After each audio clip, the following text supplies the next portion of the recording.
Okay, and we're back, Di! See, I told you we'd be here, with Tiger and Bunny 2!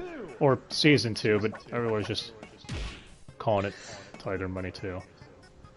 Or Season 2.1, because The Rising is canon. Yeah... Which, should say real quick, The Rising and The Beginning were added to Netflix. So, they fixed that little issue. Speaking of which, yeah, so, Tiger and Bunny Season 2. It was announced last year, man! And when Netflix announced they got the exclusive rights to it... Yeah... Let's just say a lot of people are like, oh no, it's gonna be a Netflix prison forever! Which being is how JoJo's gonna take like another several months to come out. Probably gonna have to wait a year for this next part of T&B, man. Yeah, but the biggest loss we got in this season was Ustream. Yeah, the sponsor of Ustream is dead. It's dead! So, the title of this one, T&B does what Marvel and DC don't.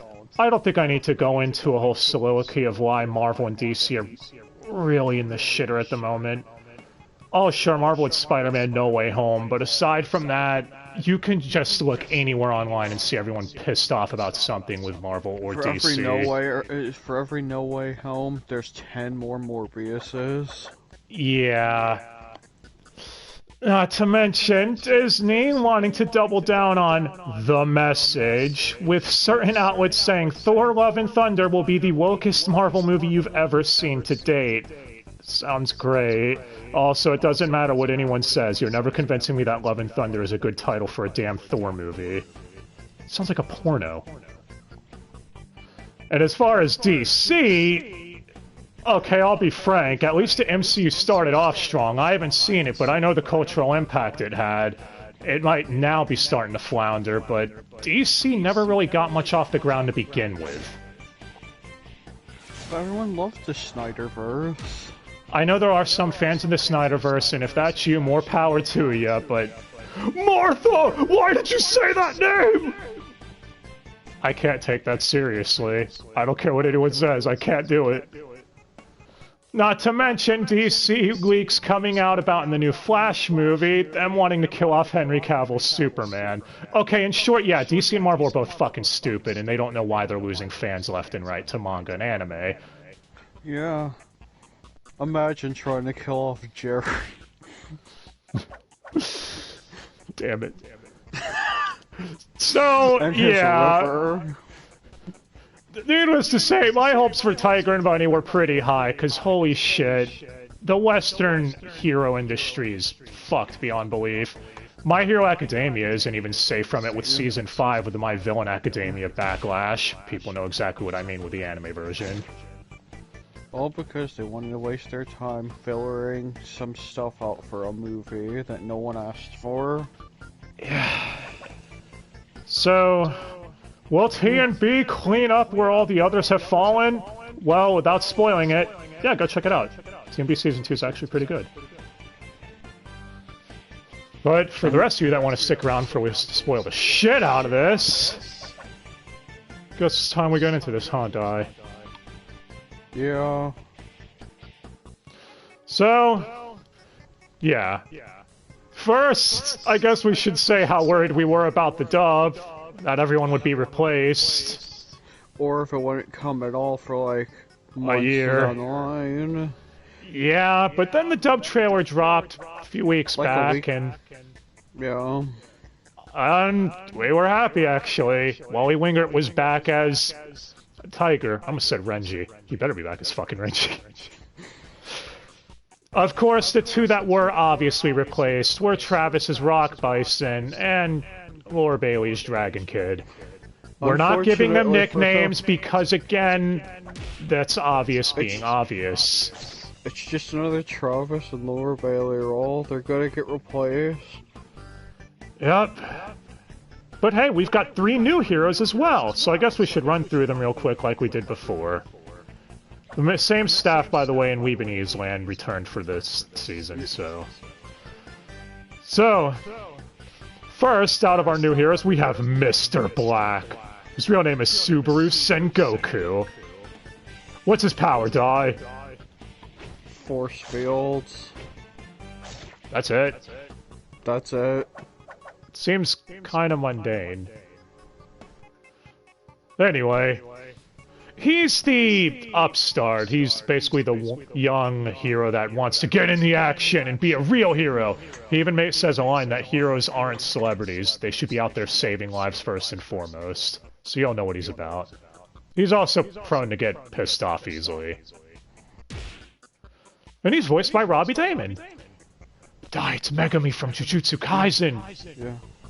Or your favorite character, Saray from Tales of Zestria. The Shepherd. Oh my god. Just stop. Okay, fine, he's anyway, Tuxedo Mask. Speaking of roles by Robbie Damon, they actually have a personality. What? Well, going back to Subaru, come on. Oh. Get with the program. Yeah. I was confused, I thought you were gonna list something else off. Yeah, it's also Tuxedo Mask. After him, we have Magical Cat, which, as her name suggests, magical girl. Yeah, I know, that was really hard. Her real name is Laura, Psycho Kaya, which makes sense because her mom is kind of a psycho. We'll get to that, though, when we get to the plot. Anyway, the plot thinnens. She's the Moe blob that wants to prove herself as a hero, for she's Dragon Kid's protege, so she's the youngest hero out of everyone. What's her power, Dai? Water. That's it. Doesn't she shoot it out of a wand or something? Yeah. If she can actually use it, if she could actually use it, but we'll get to that later. Yep. Anyway. She's voiced by Karina Bodker, who you'd all probably know as the most annoying character in Genshin Impact, Paimon. I dare anyone to fight me on that. How I dare you to fight me on that! Is it another Paimon?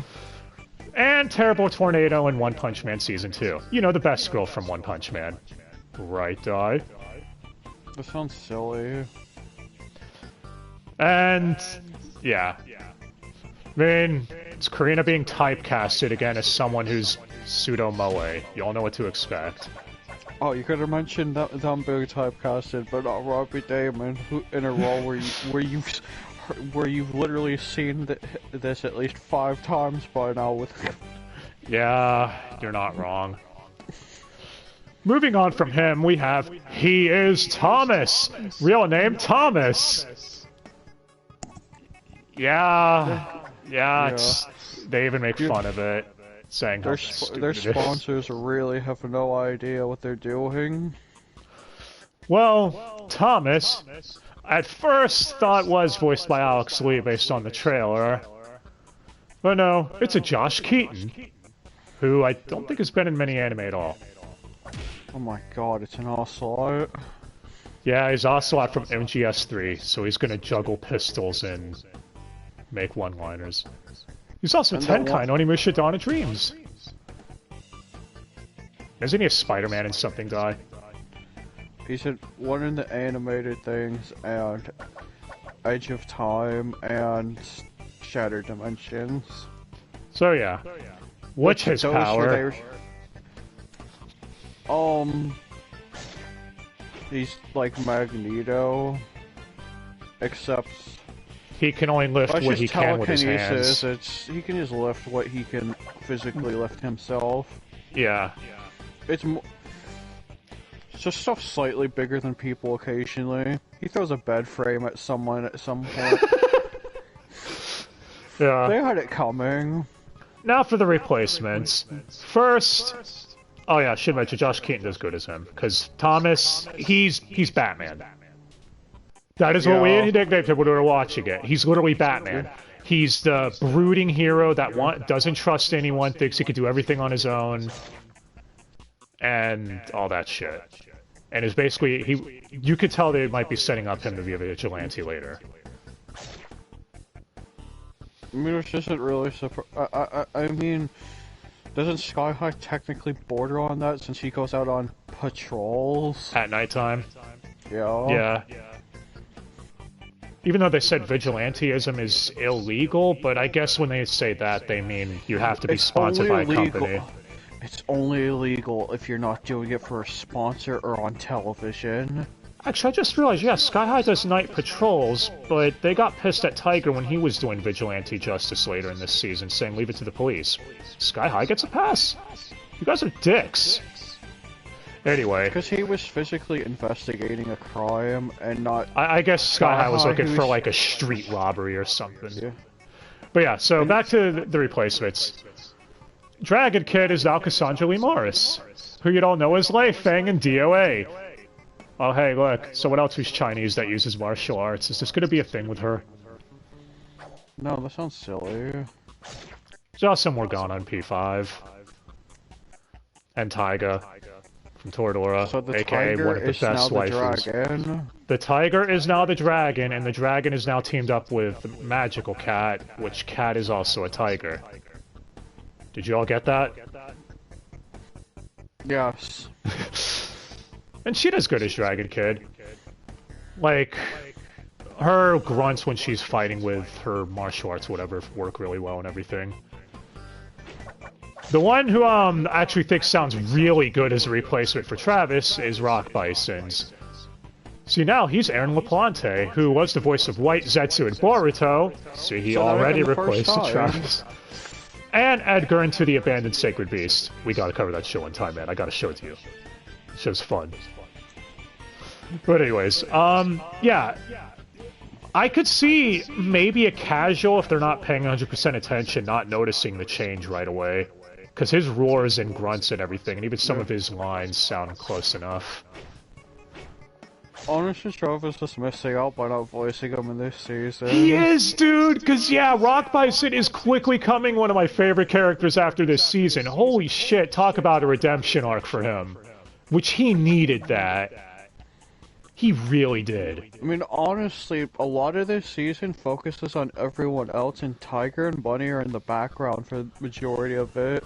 Which is, if anyone remembers, my main gripe with Season 1. I wanted more on the other heroes, so this season did rectify that.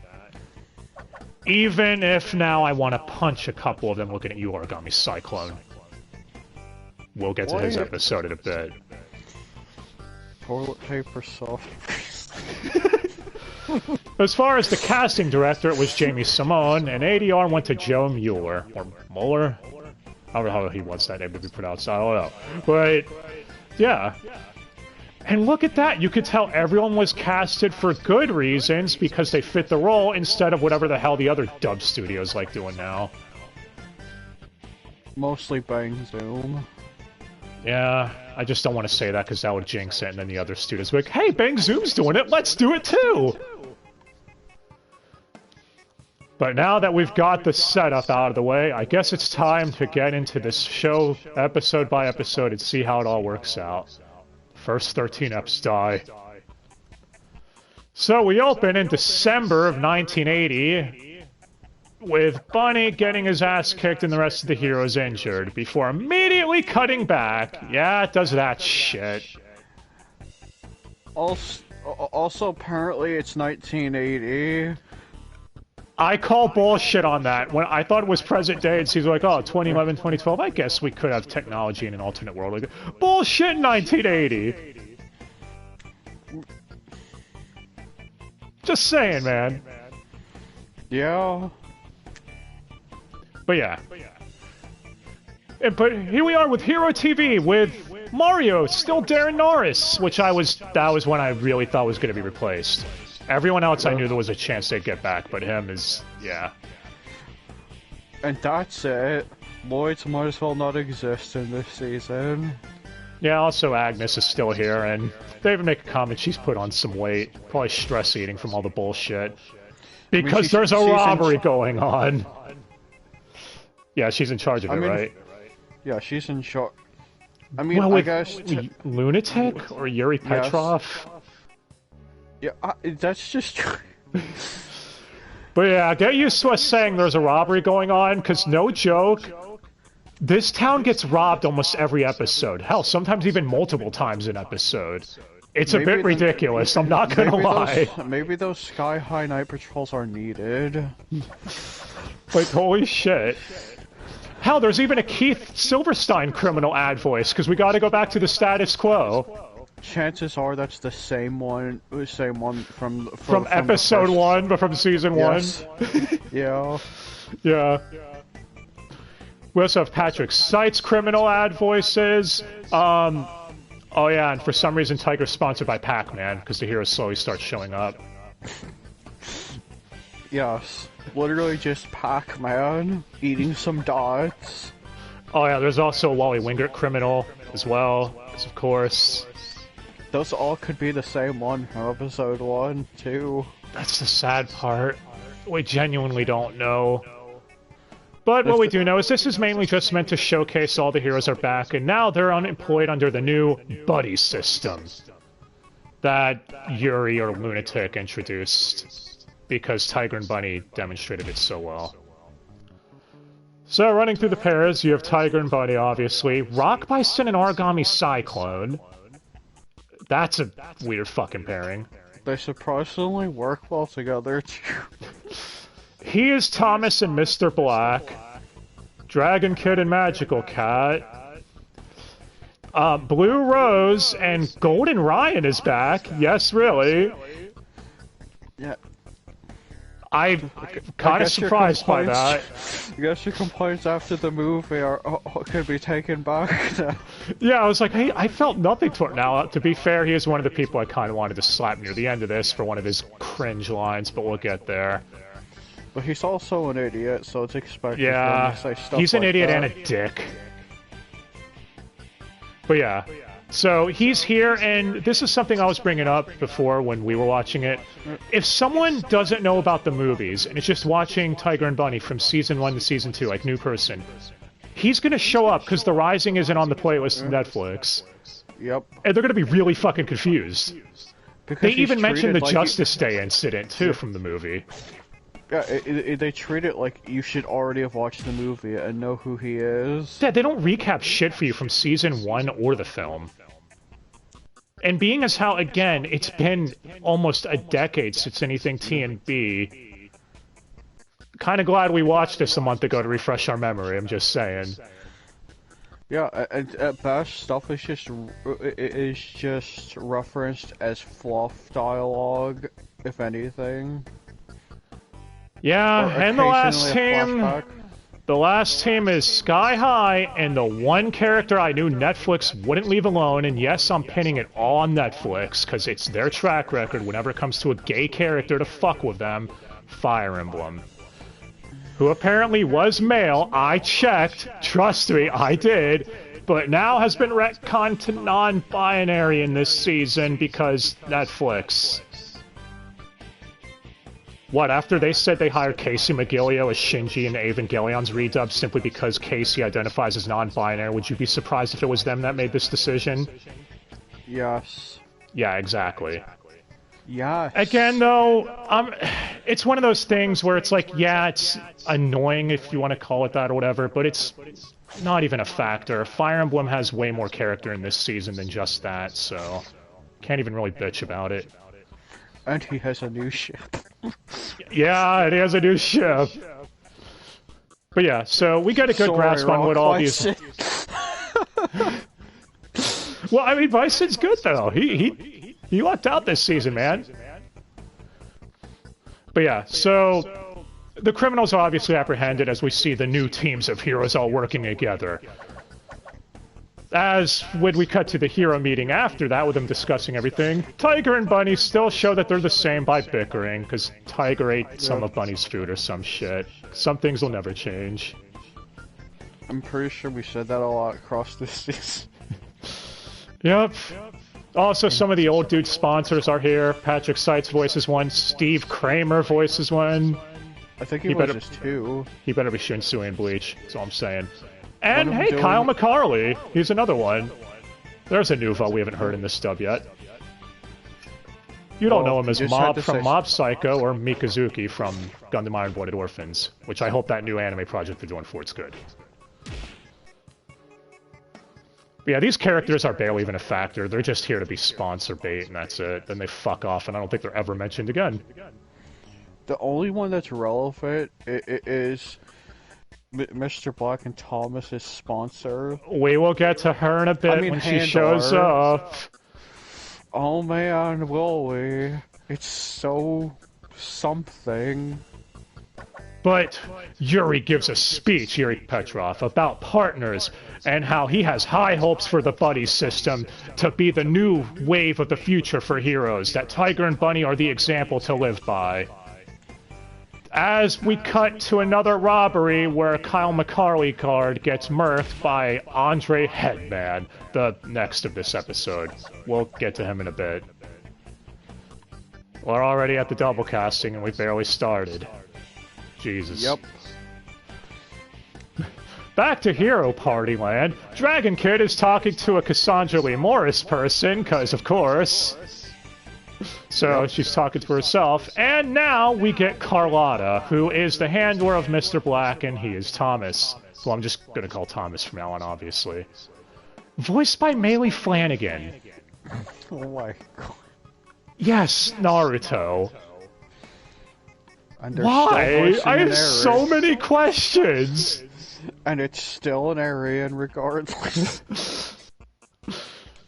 And yeah, I know someone's gonna make a comment. Yeah, Maylee Flanagan is a bit of a diva who complains about everything online if you look, but that still doesn't stop her from being a good voice actor. So her presence here, I think, is welcome for making the dub feel a little more special.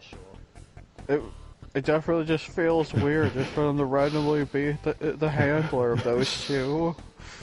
Yeah. Meanwhile, we get Tiger also getting a phone call with Kaede, and yes, she's still the same also. Everyone else is the same until we say otherwise. So. Everyone's the same, except when they're not. Yeah. As we catch up with Bunny, who says he has friends in his house, and is talking to plants. And they're all over his room. Oh, Jesus. He's not turning into Batwoman from Season 2, is he? No. He is clearly coping well from the Maverick incident. Okay, really bad references aside, yeah, Bunny is suffering from massive PTSD. So, it really shows here. He's really well rationally, and it's not gonna explode at any point. Cut to the meeting with Lloyd's. As him, Tiger, and friends are playing golf with a sponsor, and he's doing his usual shtick of getting mad at Tiger. You better look more interested. You and Bunny haven't spoke to each other this whole time. Why? Because Tiger and Bunny are doing this thing, whoever speaks first to each other loses. Because, you know, they're mad about the whole food incident. Yeah, and Bunny only replies to him in post-it notes. But that's when Agnes calls to interrupt this fun golf game, saying "Bonjour, heroes," which is her new catchphrase this season. I mean, according to the information she is French. On her, she is French. It still feels weird because she never said this before. Also, I'm wondering, Tara Platt voicing a character that speaks like that again after Mitsuru. Probably others, too, that I'm not even thinking of. Clearly, clearly it's not a thing. What are you talking about? Yeah, apparently there's a truck accident or some shit. Yeah, at the same time, a robbery is going on, so the heroes are called to take care of the truck, while T and B are called to take care of the robbery. While Black and Thomas follow Tiger and Bunny because they say the robber would give them more points and would be more interesting. Because, I mean, Black wants to save people, but he also wants the spotlight. Yeah. So yeah. The robber, Andre Headman, who honestly hasn't been credited yet. We have no idea who's voicing him. Oh. We can only guesstimate based on who's listed for additional voices. I think it's Christopher Swindle, but that's all I've got for you guys. I don't know, so... And if it is him, he's also multiple odd voices later on, don't worry. Well, either way, he's also annexed as Black gets ready to rush in, but Agnes tells him, no, his next power is die. Do you remember? I actually just got done watching this a second time this morning after you MOD'd, so I remember. If not, it's cool, I got you. Yes. Okay, he can make things stop moving when he touches them. That's what happened to the Kyle McCarley guard. He touched him and gave him a heart attack, basically, because his body was frozen. So it froze all of his vessels and shit. Exactly. So, Thomas is like, Mr. Black is like, oh shit! That's when Tiger shows up and has the bright idea of throwing his helmet at him as hard as he can, except it's a ruse, and doesn't he throw it towards Bunny or something? He throws it past him. Yeah, and Bunny hits it back. And Andre Headman has been apprehended. Looks like he got some head. And Black is surprised, saying, wait, what? Did you already know what he was gonna do? And Bunny's like, yeah, I mean, we've been partners for a while. We're basically psychically linked at this point. And Tiger says to Bunny, yeah, that was cool, wasn't it? And he's like, oh shit, I spoke to you first. I guess I lost. Some things never change. As far as first episodes go, I'd say it was a good one. It established all the new heroes, their personalities, quirks, and everything. We got to catch up with everyone and see what they're all about now. But there's a post-credits scene introducing our new main villains of the arc, the twins, Hugon and Mugon. So, Hugon is voiced by Johnny Ambosh, another welcome surprise here. You should call Hugon Deadweight.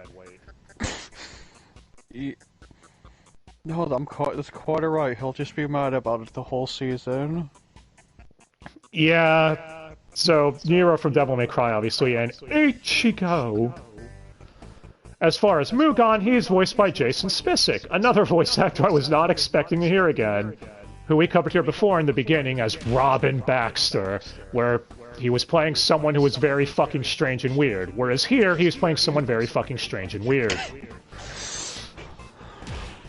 Although, difference with Robin Baxter and Mugon is, one, you couldn't take seriously, the other is Mugon and could easily fuck your shit up, as we're gonna find out later. Doesn't stop him from being a weirdo. Either of them, really.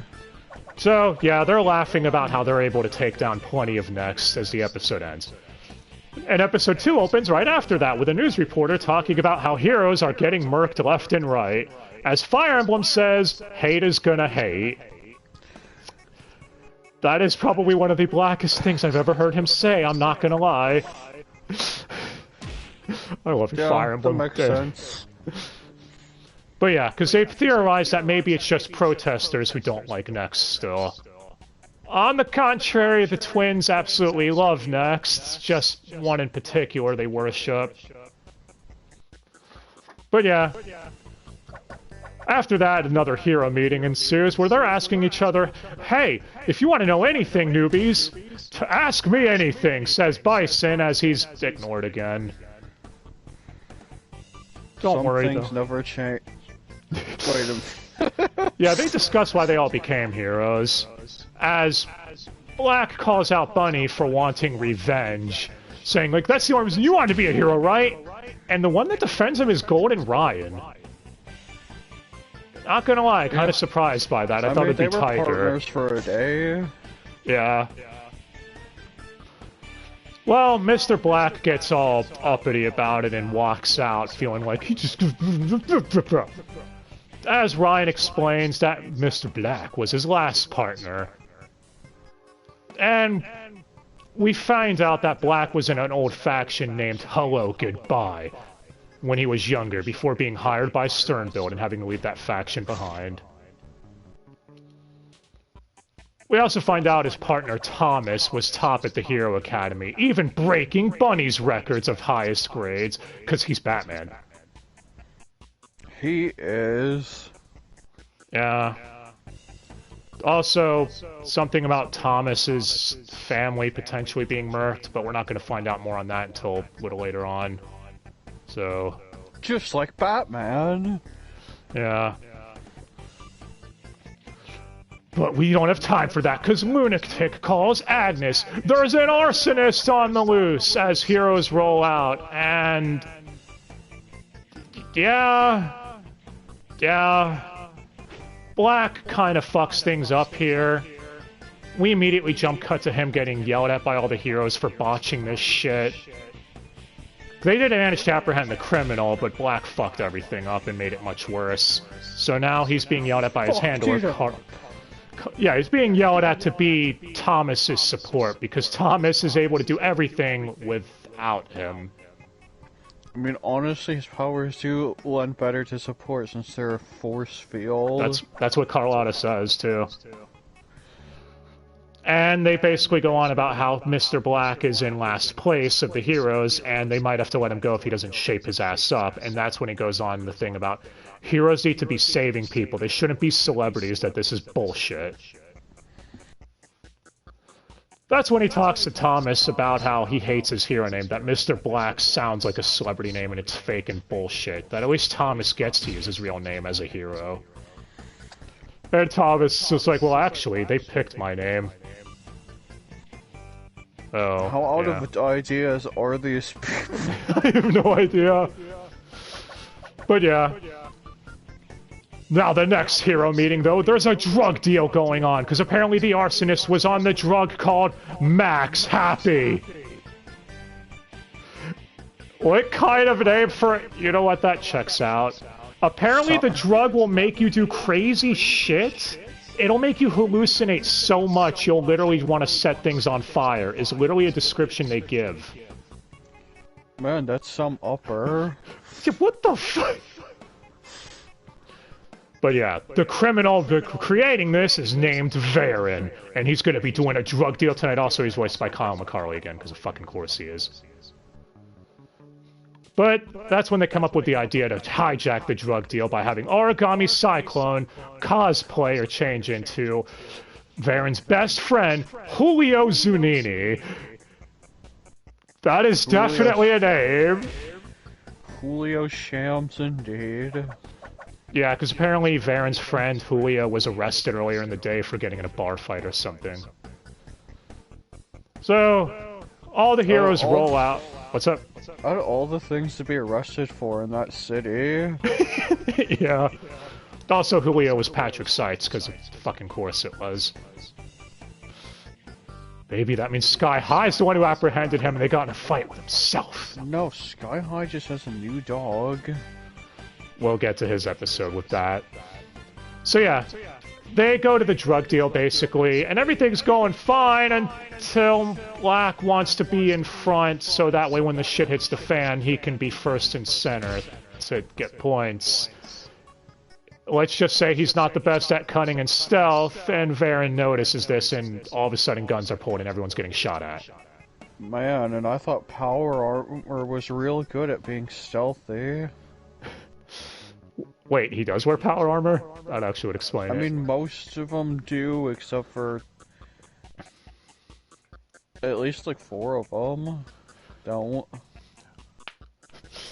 Well, Tiger and Bunny end up getting in the fight using Hyper Good Luck Mode, which is when we cut to Saito. We have no idea who's voicing him here, he only whispers, and Dave Wittenberg wasn't credited at all anywhere, so who the hell knows?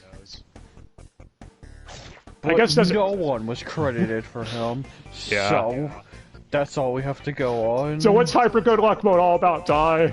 Is it still the same shit where it's silly? Still the same thing, a giant fist for Tiger and a giant foot for Bunny.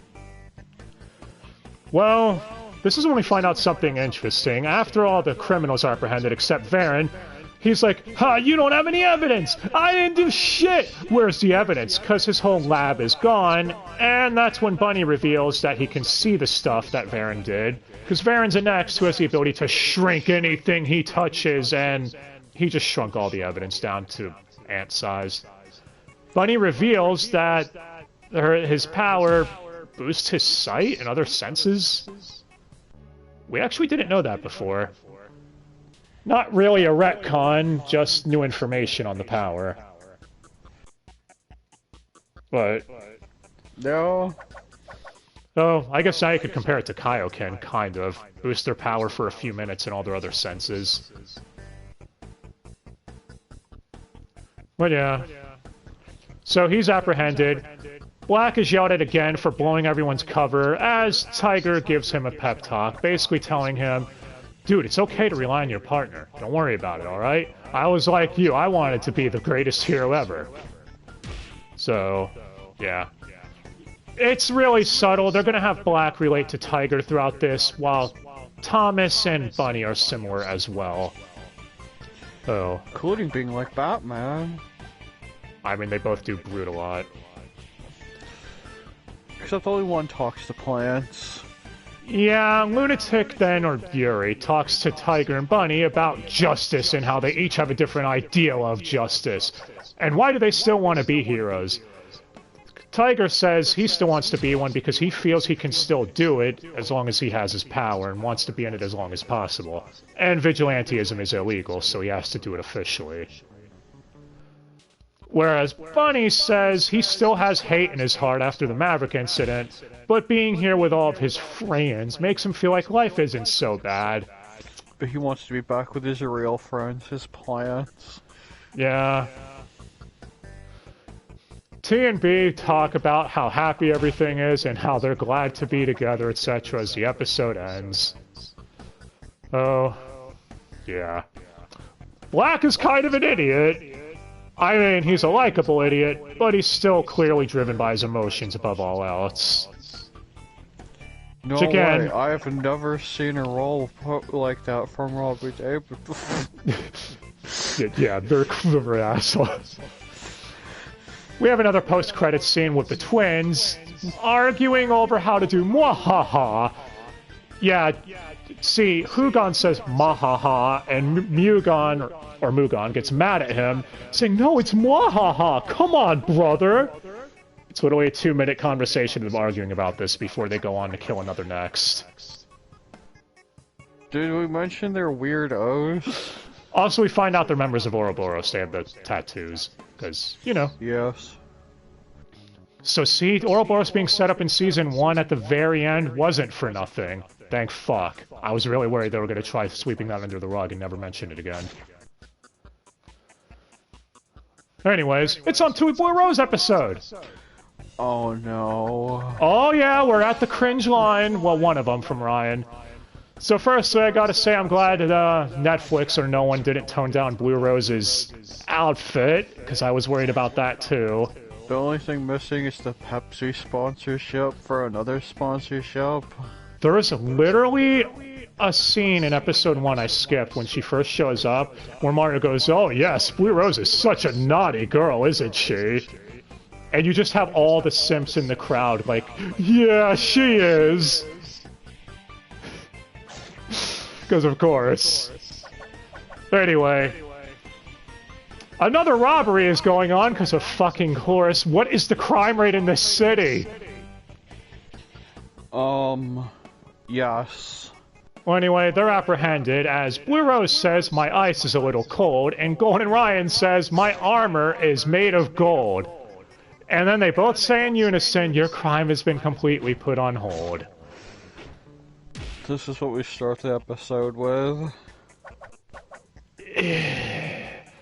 Well, when we cut to the meeting between Ryan and Rose and the sponsor, Ryan is arguing, saying that the line is fucking stupid. I actually agree with him on this one. Good for you, Ryan. And then he says he wants to be promoted more, that the team should be Golden Ryan and Blue Rose, not the other way around. That's when Blue Rose says he's really insecure, and he says, I'm not insecure, I'm just sensitive. No, I'm pretty sure you're insecure, man. He's just doing that to be a tool. Yeah, Golden Ryan's a fucking tool. He keeps repeating it, and he says, I can do this all day. He's such a fucking dick! Anyway. If anyone's wondering, again, you'll know the line when I get to it from him. It's like 10 episodes from now or whatever. We'll get there. So, we cut to Rose talking to Tiger about a fan that she received a letter from. It's asking her to go to Silent Hill, die. No, it's a letter from a sick child that wants to see Blue Rose because Blue Rose is her favorite hero. And she also says Wild Tiger's her second favorite hero. So Tiger and Rose are talking about visiting the sick child to make her day feel better. As Ryan was spying on this conversation like a dick, and tells Bunny that Rose wants to split up with him and team up with Wild Tiger. That the two of them are being dumped. I will give Bunny credit here, and this is why the writing for this show is strong. Bunny never believes this for a second and thinks Ryan's an idiot. In any other show, like CW, for example, you know what this would lead to, Die. He pretends to go along with it. Yeah. And Blue Rose tells Tiger not to tell Bunny about it because he might be hurt about being left out of this little meet and greet. So when Bunny asks about Tiger's like, hey, I heard you talk to Blue Rose about something. Anything wrong? Tiger's like, no, there's nothing important. So there's that. It's not important. Also, Golden Ryan's emo talking to his pet lizard or something. Oh, you rewatch it? You should know the lizard's name now. I honestly don't off the top of my head, dude. It's an I'm pretty sure it was an iguana. I don't remember its fucking name. Whatever. No, I'm just saying, if you want to specify. Oh, I'm gonna say I don't remember. If they say the lizard's name again, it's never shown again, I don't think. So it's not relevant. All I know, all I recall is it's a female name starting with M. Mishima from P5. Yeah, sure. Whatever. Anyway. Back to Blue Rose and Tiger talking at the gym as Rock Bison is screaming in the background because he's working out. And they're talking about how they're going to handle this. So, yeah. Of course, Ryan records this when Tiger and Rose are talking about forming a duo for this one day and how they'll get their costumes together. And that this fan will be shocked. Ryan shows this footage to Bunny and he goes, what do you think? When you connect the dots, it builds up to one giant dot, doesn't it? And Bunny goes, one giant what? Like, he's just so fucking confused, like, what is this dude talking about? Is he this stupid? He knows. He partnered with him for that whole couple of days, or however long he was partnered with Golden Ryan. It was probably like a week or so over the course of the movie. But yeah, which they didn't reference here, actually. Golden Ryan was talking about how he can't wait to form a new partnership with Bunny, that he knows Bunny will be a better partner.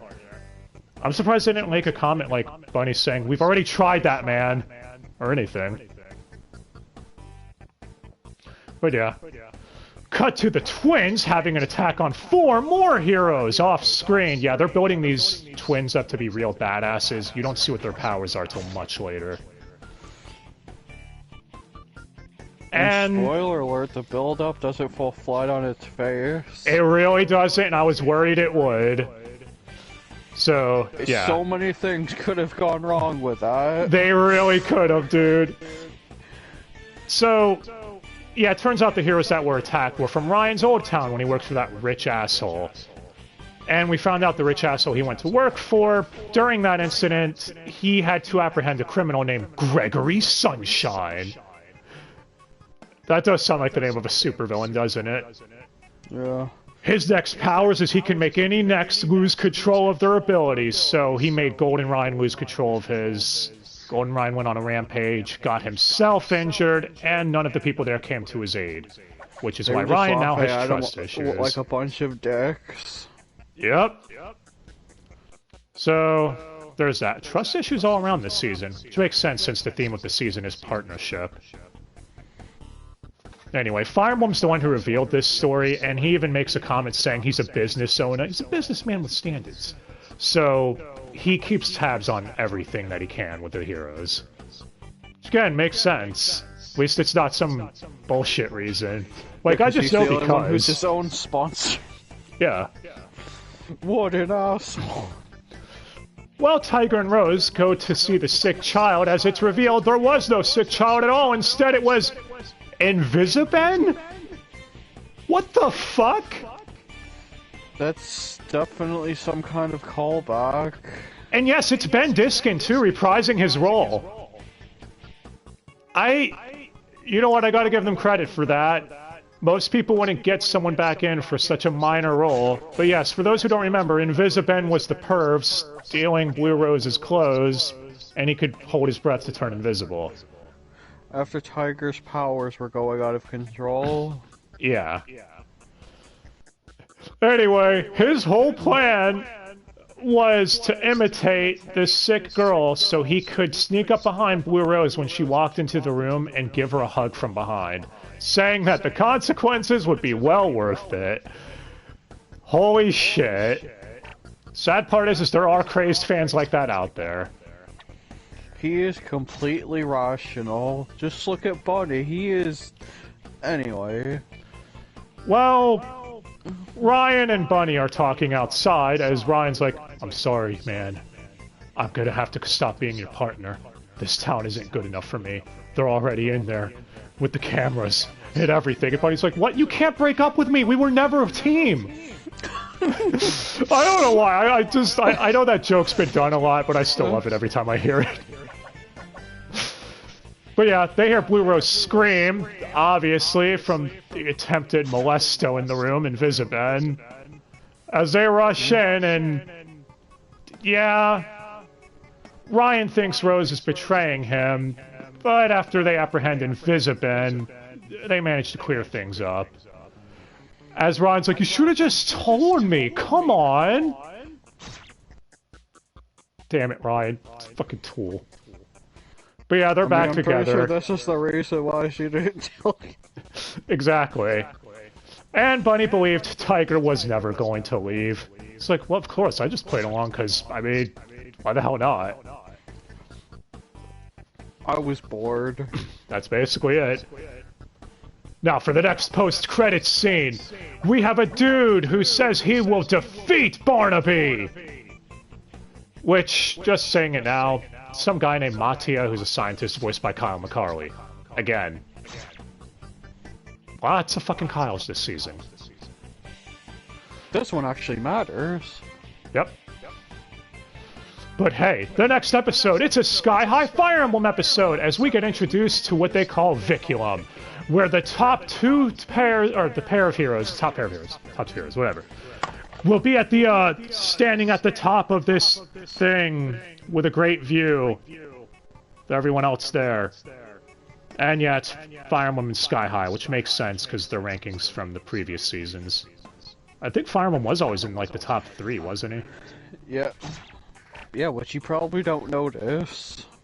Yeah, so... because Sky High was always #1.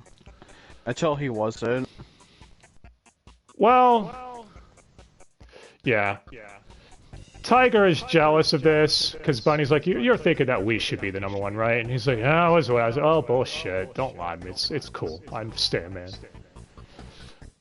But hey, we also have Blue Rose yelling at Ryan again for using the towel it's the towel that Tiger gave her, isn't it? Yep. It's like, I'm sorry, I didn't know it was your towel. She's like, bullshit, different color. Which, we did get Tiger saying to Blue Rose at the end of the last episode, I forgot to mention. If you ever need my help, just call on me again, okay? I'm still making this the ship. I don't care. It's my headcanon, man. But yeah. At the hero place... continue in the next Blue Rose episode in 8 months. Well, Sky High is giving advice to all the other teams, because he's friends with everybody. Even getting along with Mr. Black and Thomas. Which everyone is shocked about. Fire Emblem pulls T and B over to the side because he's concerned about something with Sky High. That Sky High is too perfect, and he can't relax around someone that magnificent. Also, he says Sky High's quirkiness is adorable to him. Yeah, this is the new ship we were talking about. Even Bunny makes a comment saying... yep, even Bunny makes a comment saying, well, everyone has a type, Tiger. Well, of course, Sky High heard it all and awkwardly leaves. And didn't know what to do. everyone's trying to give Fire Emblem advice and a pep talk, as Fire Emblem says, you know, it's easy to give advice, but it's very difficult to apply said advice to yourself. When someone says, you're usually the one that helps us out by giving us good advice. Why don't you just follow what you preach, man? I mean, that is true. A lot of people say you should do this, but not knowing how to apply it to themselves, so... Yeah. More importantly, we're introduced to Sky High's new dog. John! And now his second dog, John John. Which use stock dog sound effects for both of them. Of course. Of course he would name his second dog John John. I can't wait for him to get a third. John John John! But yeah. Agnes arrives telling TNB they're asked to be at the event with the Sky Emblem team, because Sky High says he's not sure he'll be able to bring 100% to the event because he's basically mentally messed up at the moment. He doesn't know how to react around Fire Emblem anymore. So, yeah. Also, Black and Thomas want to go to the event too. Spoilers, they're gonna crash the event, so... yeah, even if they were told not to. They crash it anyways. But hey, Sky High gets called out to his event by a Ben Diskin. We also cut to a Ben Diskin guard. It's like, yay, we got you in to reprise this one role, can you stick around a bit longer? So... some things never change. Also, Sky High's gonna be late to the event because he's giving a presentation on pets. And then it just cuts him going, well, she's very fluffy. Did I mention she's fluffy? Still as awkward as... you know, that checks out. Well, he does end up arriving as the heroes give a speech and take questions from everyone. Black is like, ask me a question! Oh, that's a good question. Like, actually, that question was meant for Barnaby, not you. Oh. And there's protesters in the crowd basically saying, fuck you next! We hate you! Which Black is the first one to get angry at them, telling them to shut the hell up, that blah blah blah, heroes are awesome. And Sky High tells him, it's like, hey, even if you don't agree with them, that's no way to act towards the good people, man. Remember, we protect these guys. Again, someone actually making sense. Because at the end of the day, yeah, you're a professional. You're not supposed to actually talk to people like that on the job. Especially when you're trying to be good in the eyes of the public. It makes you look like a dick. Anyway, the event goes south, though, because... what is it, die a falling platform or some shit? I don't even know what happens here. Surprise... something happens. Yeah, a platform starts falling or some shit, and the heroes all have to work together to stop it from collapsing completely. But, yeah. Finally, it's not a robbery this episode, at least, right? Yeah. No, seriously, I think this is one episode without some sort of robbery happening. Anyway, Sky High and Fire Emblem have a heart-to-heart. Sky High says, I'm not perfect. What's up? And if you wanted to add to your ad voice counter, the fuck you next guy was a Steve. Steve Kramer? Oh, it was? Yeah. Okay. Well, yeah, but I don't remember him being in much after this episode, so I think we only got him in for this part. The only payoff to it is that his stuff was going to fall on him, and Block is the one that saves him. Yeah, so... That's the payoff to that scene. That's why it's good not to talk to people like dicks. Unless they are... wait a minute. Jokes aside, though, Sky Emblem talk to each other, and Sky was like, yeah, the smoothies you make, man, I don't like them. I only pretend to, because, you know, I don't want to come across like a dick. And they realize that, yeah, they are a good team for each other, that they don't need to be perfect around each other 24/7. They also reveal they requested TNB to be at the event because they're the true top pairing. As we have, Bunny and Tiger are bickering again. And Fire Emblem and Sky High are like, yeah, we might have our disagreements, but let's just agree never to argue like those two. I mean, that means their arguments will never blow up, like, because they keep getting it all out there. Yeah. Oh, this episode also started the trend where, Tiger gave Fire Emblem advice earlier in the episode saying, ask him out for a drink, man. That helps the partnership grow much better. And Buddy's like, hey, we've never gone out for a drink. Yeah, let's do it! That's going to be a running theme for the rest of the season. They want to go out for a drink, but they can't. In fact, at the end of the episode, Tiger says he can't go with Bunny because he promised Rock Bison he'd go out for a drink with him. As Bunny says, don't worry, I'm going to go eat with my friend. His friend is a plant. Yes, it segues to him feeding his plants. Yeah, and we're not talking about those Vince McMahon WWE plants that are in the crowd. No, we mean a literal plant. A room full of them. Maybe he's just in the gardening dye. And his living room. Yeah. He's lucky no one came to visit. Anyway, post-credit scene with the twins meeting with Brow, their leader, who's the higher-ranking member of Ouroboros. Voiced by Kirk Thornton. And so it begins. Did you all think we were going to get through this season without Kirk Thornton even once? Remember, he was the ad voice counter leader at the last TNB thing. But this time, but he's not a bomber this time. Unfortunately. Yeah. Okay, we're on what I feel is probably the weakest partner episode. The Bison Cyclone one. And I've watched it twice now, so... So, Rock Bison and Cyclone are thinking of splitting up. Specifically, Cyclone is... As Bison is telling Tiger this. You see, when he was in a drunken stupor one night, they were talking about him and Cyclone and how they got their names.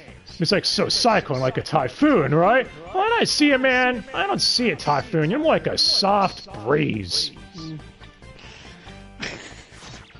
And this was enough to make Cyclone want to break the team up. I am dead fucking serious. I think you all could see why I think this episode doesn't work as well. Because again, we went from all the other episodes to this. Golden Ryan was an idiot, but Cyclone's just looking like a bitch. Well, this is also continuing the trend of the episode drama being caused by communication issues between the pairing. Yeah. Though to be honest, after watching it a second time, it's revealed Rock Bison tried apologizing when he sobered up, and Cyclone's like, no, I don't want that apology, because you don't know why you made me mad, or why the name's important to me. So your apology is worthless. It's like, dude, what the fuck do you want him to do? But yeah. But we cut to Origami Cyclone visiting Edward in prison. Y'all remember Edward, right? I remembered his name without having to look it up, I promise. Yep, totally. Yep. Didn't have to go back to the season 1 notes. Okay, he's the prisoner that, from Origami Cyclone. He's still Yep. The one that killed a dude and got arrested. Anyway, he tells Cyclone, hey man, just shape up, it's alright. I'm always here for you. Even if I'm not here for you, because I'm in... You get the idea. Even though you have to come to me. Yeah. Cut to a fan meet and greet with a bunch of Ben Diskins. No, seriously, there are like 3 or 4 Ben Diskins in this fucking crowd. Yeah.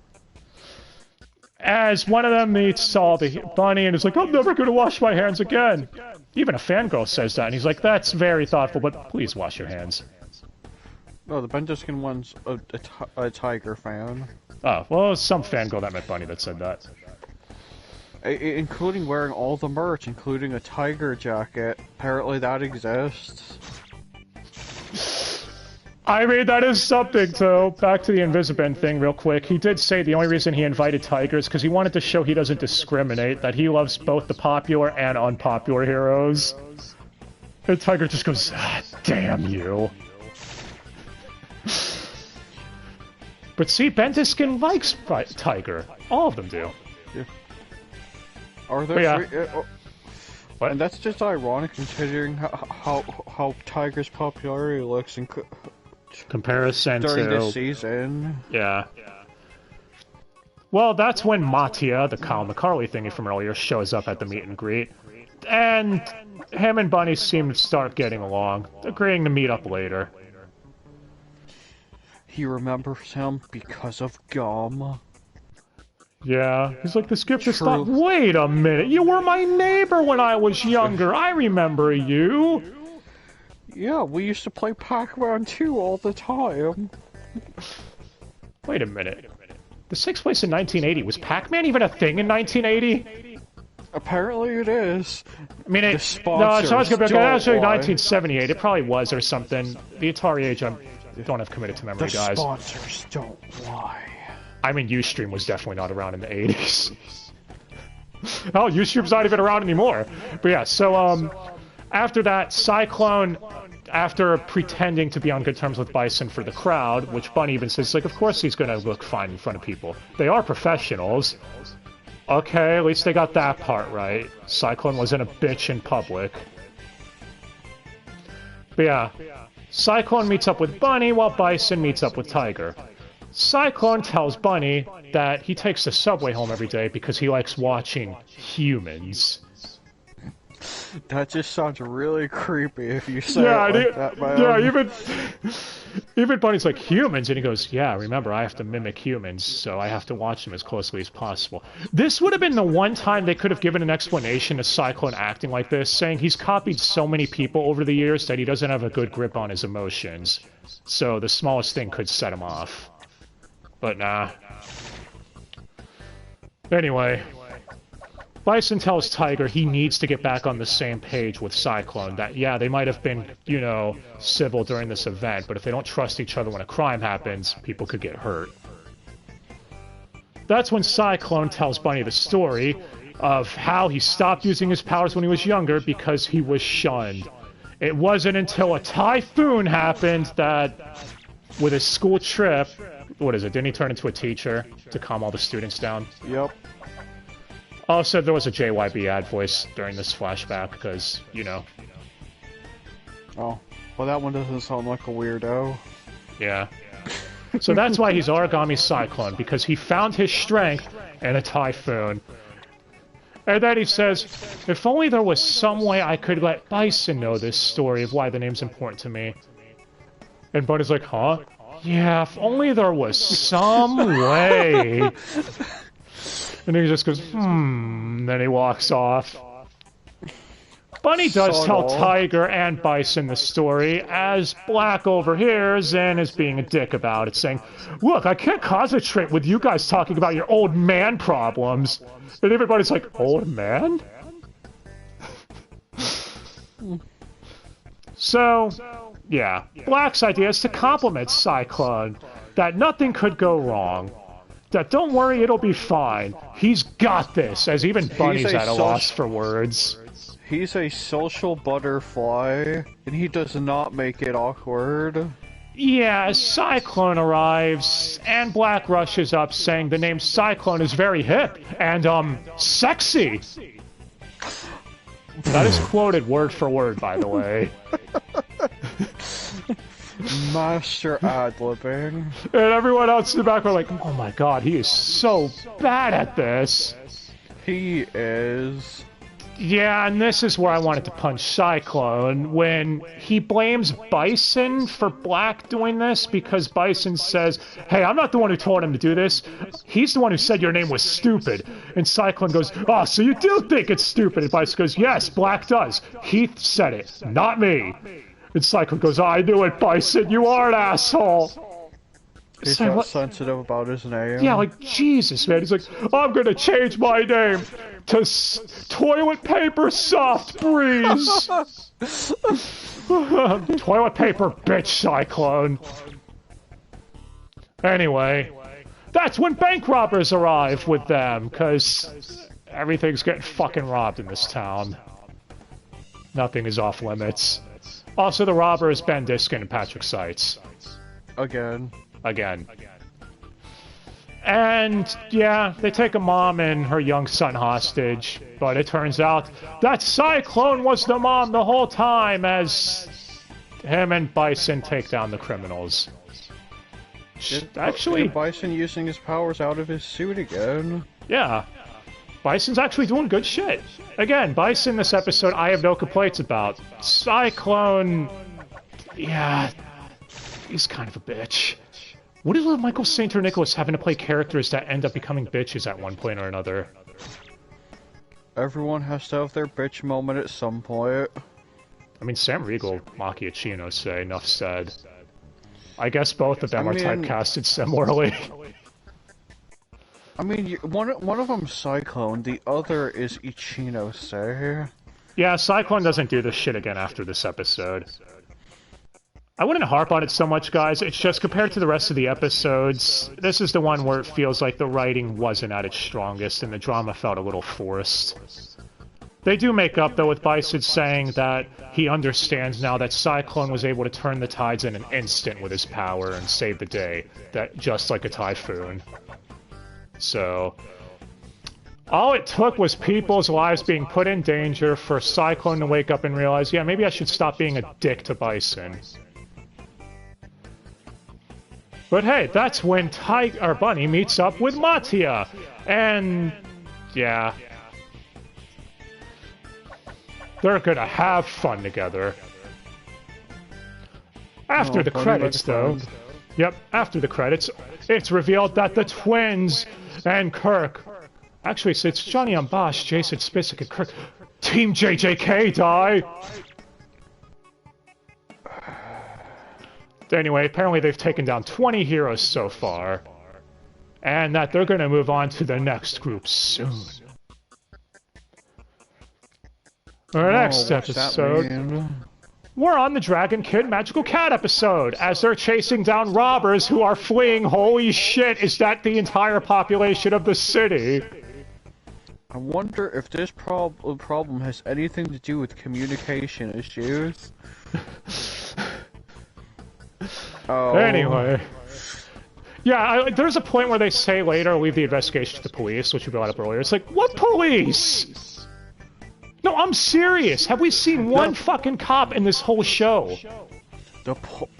We haven't seen them since... Yes. Anyway, Dragon Kid apprehends the criminal, leaving Magic Cat feeling a little left out. As we cut to Tiger and Bunny being forced to eat some really shitty food for an advertisement, as Bunny says, well, you first, Senpai. Yeah, this scene is irrelevant, but I kept it in for that one line alone. Anyway. We then cut to Cat's mom, yelling at Cat to be better than Dragon Kid, to see her as her enemy. Cat's mom, voiced by Sissy Jones, who you'd all probably know as Kaguya from Naruto Shippuden, the most memorable villain in all of Naruto, who left such an impact. Who? And Horobi from Kabanari of the Iron Fortress. You know, Wit Studios' other attempt at doing another Attack on Titan. The show that I don't think anyone remembers anymore either, to be honest. Anyway. And, yeah, she does good coming across like a colossal cunt here. Because, yes, this woman is an asshole. They are. She goes into a thing saying Dragon Kid might think she's your partner. But trust me, I was in the hero business when I was younger. And I got kicked out by my partner putting me down. She got all the points and fame while I got nothing. So, basically, she's a bitter old bitch trying to live vicariously through her daughter. Which is a real thing that happens. Anyway. Bunny and Mattia now are having dinner together. Woof! As Mattia reveals, he's researching a drug. No, not Max Happy. That was my first thought for a second. But it's a drug that will help people in the long run. Oh. What if it's called Happy Max? Yes. Cut to Black training with the cat. As he reveals, his barrier gets smaller when he's not focused. So in short, if he gets pissy, his barrier fucks off. Hey, Di, your phone went off. I heard that. Anyway. I hate how you can't change the PSN notifications on the phone. It's okay because a robbery again! Fuck. Dude, I'm serious, man! I watched this again, and even I was like, holy shit, you could do a drinking game with how many robberies there are. As Dragon Cat, or Kid Cat, whatever you want to call the team, are forced to save civilians and take down the criminals. Dragon Kid yells at the cat to do the civ rescuing while she'll go for the thugs. The cat doesn't listen and ends up getting severely injured. Yeah. Dragon Kid was proven right here, basically saying Magic Cat wasn't ready for the field yet to take on a criminal. She doesn't have full control over her powers just yet. When she's nervous. You know what? Sounds similar. Who said that? Something like that. Oh, never mind. Well, we cut to the hospital, because I guess the robbery was handled pseudo off-screen. Which, I mean, they were just normal thugs, so, yeah. It was robbery and fires. I'm pretty sure. No, the fires are coming up next. Yeah. Because there's another one at the end of this episode, Di. Aww. So yeah, she's in the hospital, and Cat's mom is yelling at Dragon Kid, saying, "This is your fault, you're stealing her points, she feels like this," and Cat's like, "Yeah, that is how I think." And she's like, "You're gonna put the cat in front, right?" And Dragon Kid's like, "Bitch, no, I'm not backing down. She's never gonna take my spotlight. She will be tutoring under me for the foreseeable future," is more or less how she's putting it. As the other heroes overhear this. And I love how Fire Emblem's like, "Whoa, man, girlfriend's loud," talking about Cat's mom.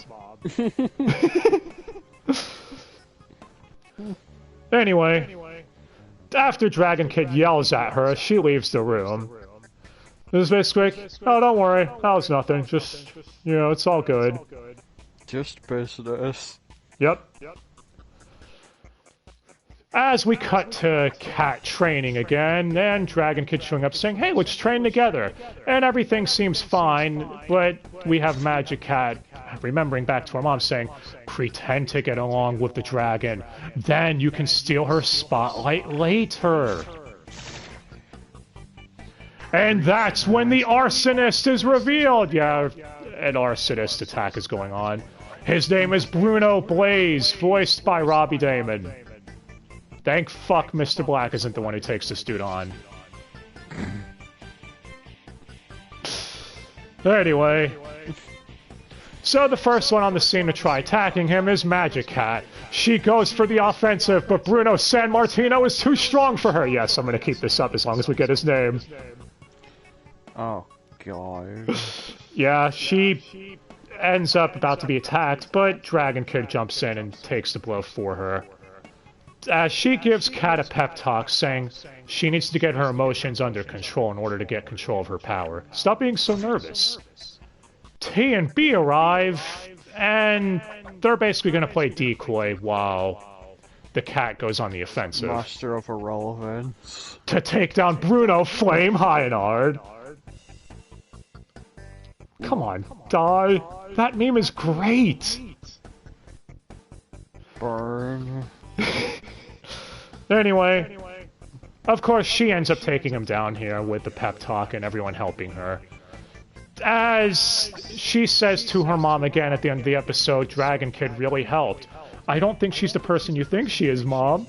And Mom's like, "Ah, bitch, you don't trust her. That's what I have to tell you. Don't trust that dragon. She is pure evil." She's just a tiger masquerading as a dragon. As the post-credit scene of this episode reveals that Ouroboros members, 3 from before, have taken down 24 heroes, and they need to hit 36 to break the record they want to. So where can they do that? There's 12 heroes in Stern Build. We could get rid of all of them in one fell swoop. Let's go to Stern Build. And that's how the episode ends. Oh, yeah. We're done with the more formulaic ones for now, I guess, since each episode followed a similar formula. Partners have issues, criminal shows up, they work out their issues at the end, and everyone goes away happy.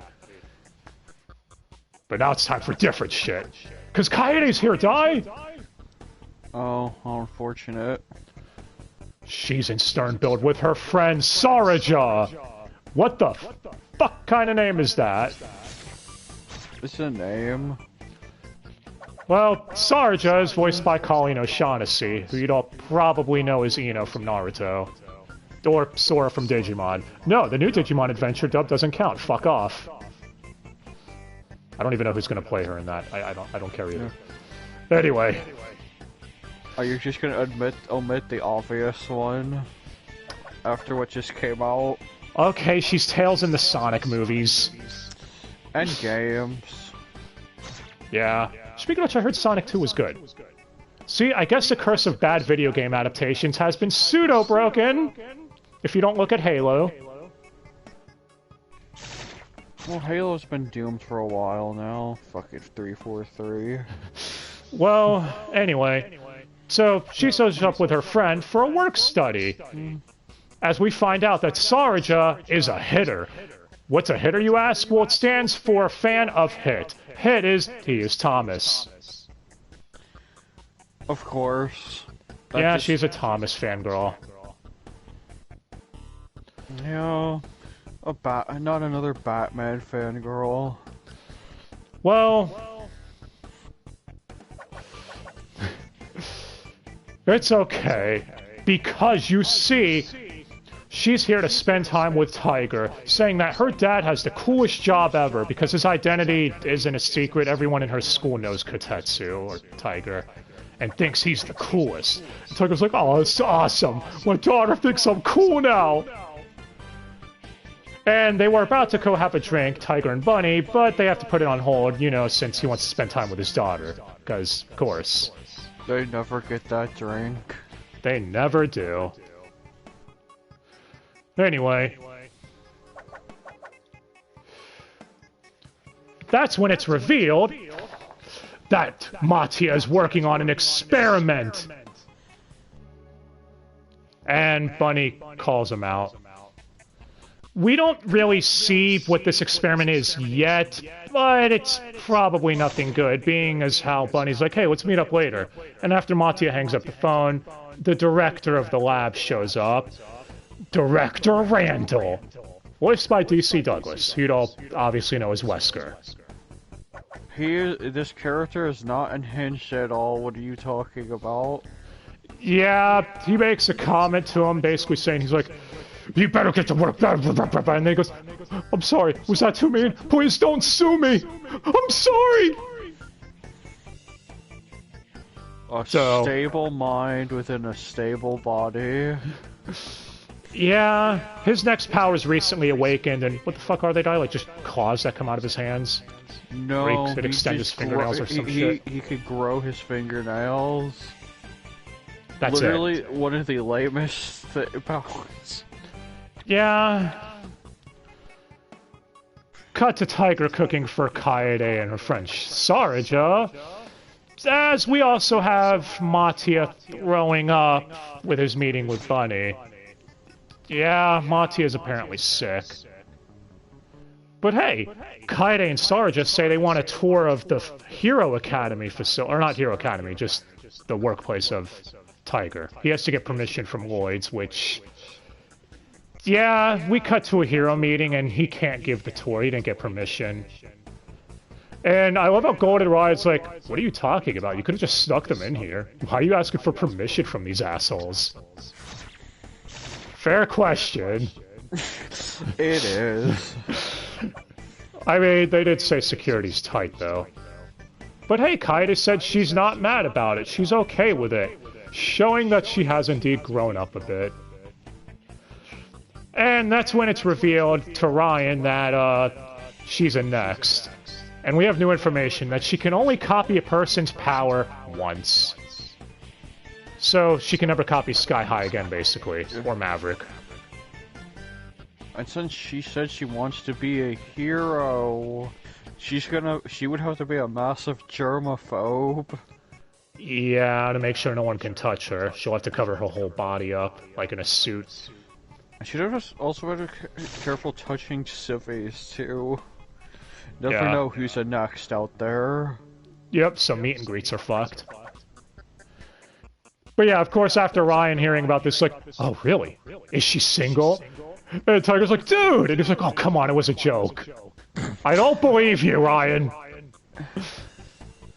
Anyway, cut to Bunny asking Kaede to come out with him for a bit, as we have Tiger at a junior law class with Lunatic, as he's there basically going, roar! Yeah, I'm here to show you what being a hero's like. And Lunatic is like, do you have any questions about law instead of about heroism? And I'm not Lunatic, by the way. The kids make it awkward asking about, well, is it okay to kill someone in self-defense? And Lunatic's like, well, if it's self-defense, sure. They said, oh, what about Lunatic? He does it, right? And Yuri's like, oh, yeah. Yes. And they're like, things have been boring without Lunatic here. I miss Lunatic. He made things fun. Spoilers, we don't get any Lunatic action this whole set. They better rectify that in part 2. But yeah.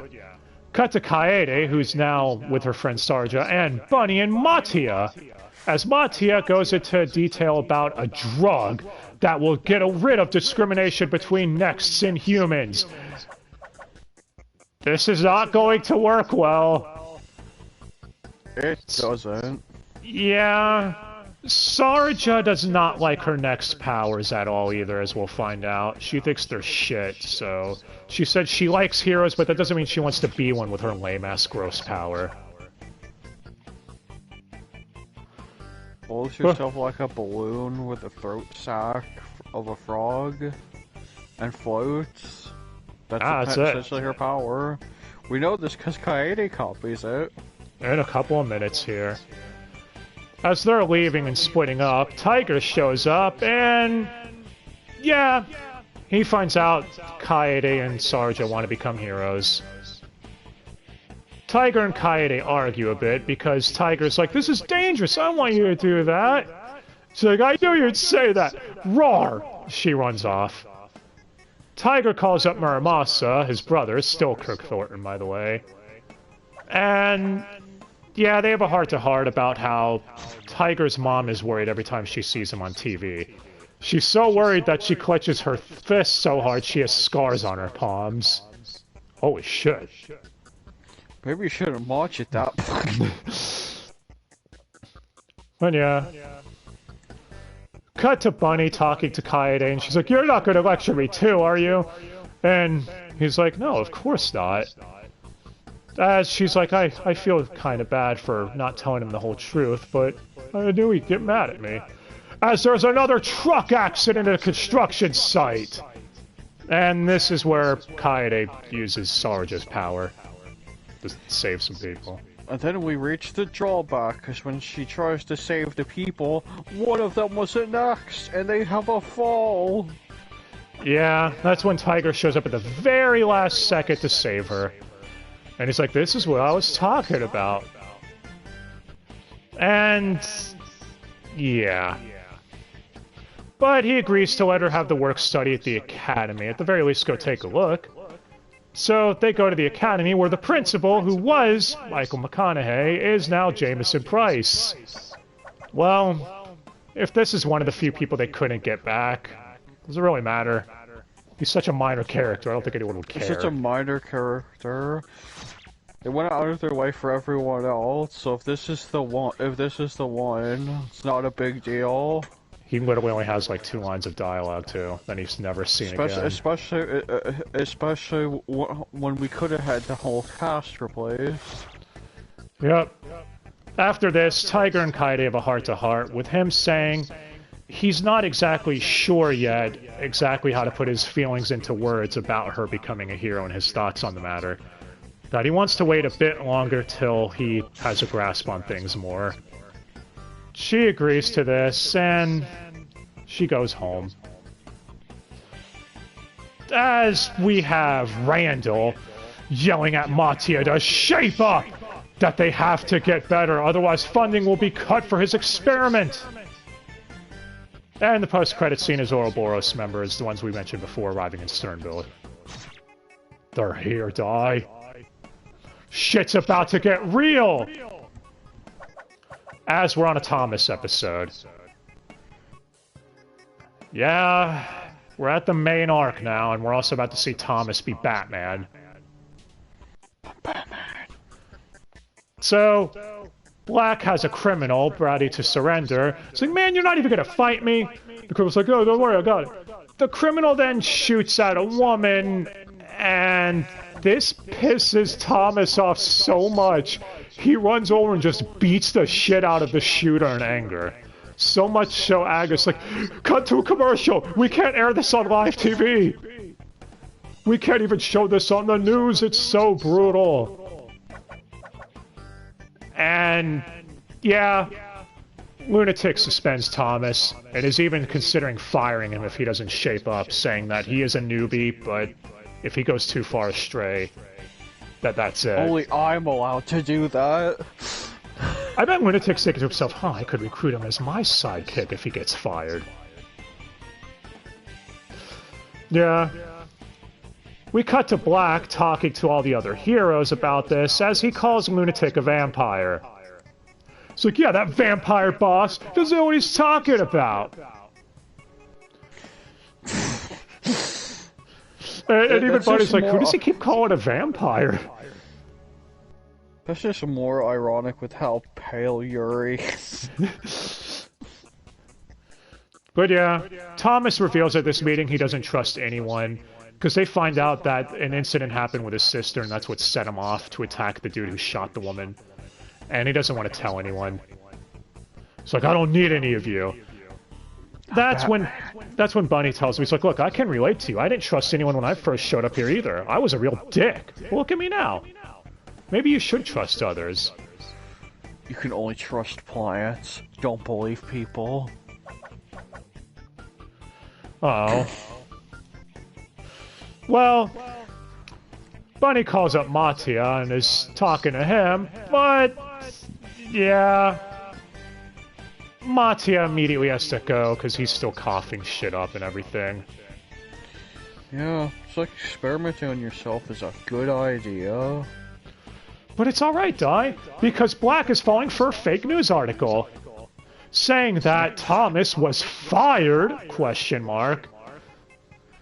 And Tiger even says, like, fake news, man. Can't trust the media these days. They're known for spreading bullshit like this. Look, it even ends in a question mark so they can back it out later if in case he's not fired.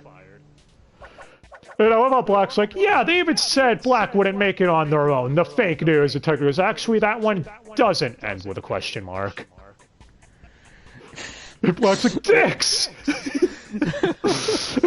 It doesn't. Anyway, they go to visit Thomas's home, without letting him know, because dropping in unannounced is a perfect thing to do. People love when you do that. The perfect thing to do with a group of people with poor communication issues. Yeah, especially Thomas, who clearly hates company. Drop in on him unannounced, he'll love it. But he's missing, they don't know where he is. Carlotta tells T and B and Black the story about how Thomas's parents were dead, and Thomas and his sister Ruby were sent to an orphanage, with the director of the orphanage being Patrick Seitz again. Yep. Don't worry, because Shota Tom and his sister Ruby are both voiced by Tara Sands. Damn it. This is just stupid. They keep talking to each other, too. It's a different enough voice. It is. Casual wouldn't notice, so... Anyway. Only us would do this. Yeah. Well, needless to say, they run away from the orphanage because they wanted to separate the siblings, since Ruby was easier to be adopted since she's not an ex. And, yeah, they end up getting attacked by dicks. Aww. After this incident, Ruby gets adopted by herself, and Thomas like, it's for the best. I don't want to put her in danger anymore. Anyway, that's the story. As we cut to the Hero Museum, with Thomas being there as he runs into the members of Ouroboros.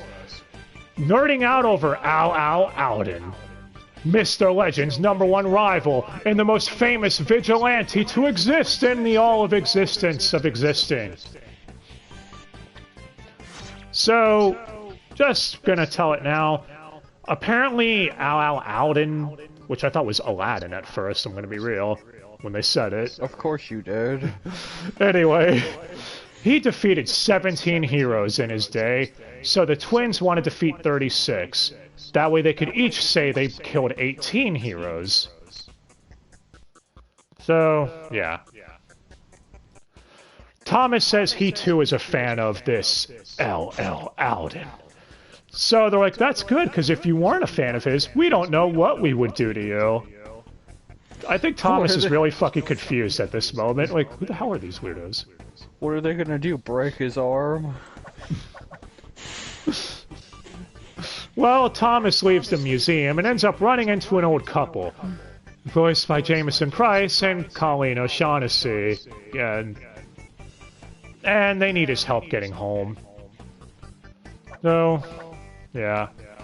At the house, they feed him some lasagna, because apparently he said it's his favorite food, as they have a heart-to-heart with him, basically telling him, you know, you need to cheer up, man. Life's not all bad, it's okay, you don't have to be Batman. Lasagna. Meanwhile, during this, the heroes all come up with an idea to talk about how important teamwork is and their friendship to one another is on the TV, to help Thomas wake up and realize that it's okay. They were all holding balls. Stress balls. Yeah. Carlotta ends up calling Thomas after this when he sees the conference, and he's like, you weren't fired! Don't believe the fake news! And Thomas is like, fake news? What? I haven't been even looking at the internet. I've just been wandering around. Oh, well, never mind. This is awkward. And yeah, she's like, well, they all did something nice for you. Everyone wants you back, Thomas. You could come back to work tomorrow.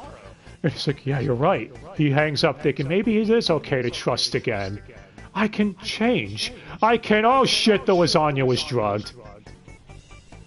As the old couple comes in and their motive is revealed, they scam normal people out on the street, copy their fingerprints, and frame them for a robbery of houses that they break into. And this was talked about in the background earlier. Yeah. Them being on the loose again. Yep.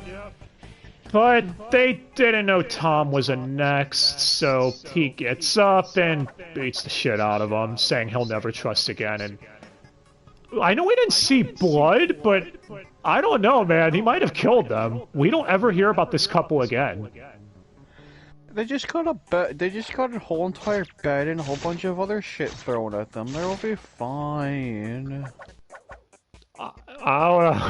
Well, okay. Aside from the potential murder, the museum is being robbed. Fucking course it is. As heroes are being called into action, Ouroboros are talking about which heroes to take down as they decide on taking down Tiger and Bunny. But it's too late because a bomb went off in the museum taking out Bunny. He set himself up the bomb. Yeah, the post-credit scene is Mattia passed out as chemicals begin mixing behind him. Oh, the classic mystery chemicals mixing together when you fall down. Yeah. The next episode, Bunny is alive, but in a coma. Apparently his powers ran out when he was trying to save someone the second the bomb went off. And the bomber is a guy named Vincent. Vincent Kennedy McMahon. No, his name was just Vincent. He's the next who did this. You see, his power, he could turn anything he touches into a bomb. Kind of like Kenway from Fullmetal Alchemist. So, yeah. Also, of course, the civilian Bunny tried saving was Colleen O'Shaughnessy again. Because, you know, she's being hoarded out now. But it's alright, because Bunny's being overseen by the best doctor Sternbild can find. Dr. Jameson Price! Dr. Maverick himself! Nah, it's just another Jameson Price role, because of course it is. I miss Dr. Vic. But yeah. He says Bunny might never wake up, which means he's gonna wake up in time for the climax of this set, isn't it? He'll wake up in a couple episodes. But yeah. All the heroes are there as Tiger is fucking around with Bunny's glasses, thinking of what to do. The hero's like, what are you doing? You need to take this more seriously. What are you doing? And he's like, well, I'm gonna head out, guys. Because, you know, you never know when we'll be called into action again. Yeah, this is where he goes off to investigate on his own. As the other heroes realize and tell the newbies, he's not being insensitive. This is his way of coping. He's trying to act cheerful so none of us worry and get down about it. Anyway, while he's investigating on the street, including in talking to a Keith Silverstein ad voice, he's like, "You're Kotetsu! I fanboy over you!" Which now would be a good time to mention the Keith Silverstein cameraman that's with Agnes hasn't said a word this entire time, even though he's been in every episode. Yeah. It's your fault, Di. Nothing came from his rejection. Yeah. The canon is he's emo. Turns out there's a crane collapse that the heroes are called in for, and Tiger does end up saving the day, but yeah, he talks about his whole hand being numb after that incident to Bunny. Basically saying, I miss you, man. You need to come back. You're my Fujoshi ship, man. That's just silly. But Randall visits Matia in the hospital. As he says, it's time, man. The sponsor is coming tomorrow. What are we gonna do? The sponsor! Not spawns. No! And that's when Matia says, try the drug one more time. 10 to 1 says it works right this time. It's always how it works in fiction. 9 out of 10 chances, maybe. Well, the twins show up in Bunny's room when he's alone and are thinking of murking him, but they say, nah, killing want to do it in a coma is boring. There's no fun in that. So we'll go after the 2 more heroes. As we cut to Lunatic yelling at Tiger to stop investigating the Vincent case. That's a job for the police. Yes, the totally existent police that have done a bang-up job so far. Yes.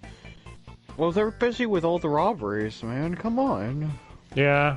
As Tiger leaves the room, saying that he's going to investigate regardless, basically saying, well, if I find him on my off duty without being in my hero suit, you guys can't say shit. So, yeah. Lunatic thinks of dissolving the buddy system, thinking that perhaps it blinds people's judgment when the partner is injured like this. That in the long run, maybe it's not a good idea. Cut to the cat, who's worried as Dragon Kid is like, hey, I got something that'll cheer you up. It's a family heirloom of mine. Actually, what the fuck does she give her? A good luck charm. I don't even know what the fuck that thing is. It's just a good luck charm. Well, she said it's been in her family for generations. Yes, it's a good luck charm that's been in her family from generations. It's literally just one of the fold-up note kind. Well, Magical Cat is happier now. Meanwhile, with a team that isn't going so well, Thomas and Black arguing about partnership as Black is saying we need to work together better. And Thomas is like, I don't need you. Bitch, I could work fine on my own. I'm an Ocelot. What are you? Oh wait, you were also a Spider-Man. I was gonna say, bitch, we're both Spider-Man! There's so many Spider-Men in here, even Yuri Lowenthal. Like, we could probably go through here and find a bunch of Spider-Men. There's at least 4. Anyway. Back at the lab with Randall, with a Yuri Lowenthal ad voice scientist. Can you guys refrain from those two? Well, gotta make some use for him while he's in his coma. Well, that's when Sugina shows up. The director of everything for the lab. The sponsor. And, yeah, Sugina is voiced by Julie Nathanson, who's Rosalie from Batman Beyond, and the Zeta Project. Remember that piece of shit. Speaking of shit, she's Call from Mighty Number 9. Wow. Just, you know who else was in that? Yuri Lowenthal. It's like a reunion. Yeah, Steve Blum was in it too! And Matt Mercer! Oh my god, the whole cast of Mighty Number 9 was in this fucking Tiger and Bunny. Anyway. So yeah. She's also medic in StarCraft 2. But her most famous role of all is Felicity in Trumpet of the Swan. Come on, guys! Trumpet of the Swan!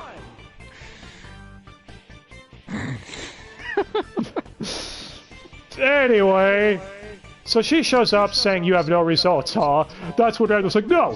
One more try!" And he has the syringe and he's going to inject the Yuri Lowenthal scientist. And he's yelling at the Yuri Lowenthal, "Please don't take this up with HR. I hate those guys." But he ends up giving himself the poke. And yeah, it basically increases his powers tenfold. Actually, it turns out to turn him into like a monster. It does something. We're not Yeah, you hear his voice getting much deeper and filtery, so... That's when it's revealed the drug does only work on nexts. It amplifies their power immensely. As Brow shows up, and is talking to Sagina about overseeing the lab. Basically saying that, yeah, this is what Ouroboros wants. Complete global saturation. And she's like, "I'm surprised the organization was." She goes, "I don't know, take it up with the higher-ups.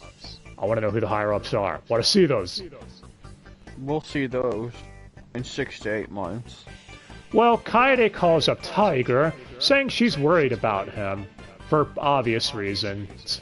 But he assures her, "I'll be fine once I arrest the criminal." Speak of the devil, there's a robbery going on! Again! The classic. Fucking robberies, man. Just saying it so many times, it's getting exhausting. Anyway, Vincent's robbing the place, and he's voiced by Ben Diskins, so you could say he's Bomber Ben. Anyway, Tiger shows up, and him and Vincent have a fight-off. Which, actually, I never asked, how was the fight choreography and animation for this season? I mean, this Sunrise, they usually do okay work. Yes, it has animation. How would you know? But does it have CG splooge? I mean, yes, it has CG. It always had CG. But is it bad CG splooge mean? No, it's not Seven Deadly Sins.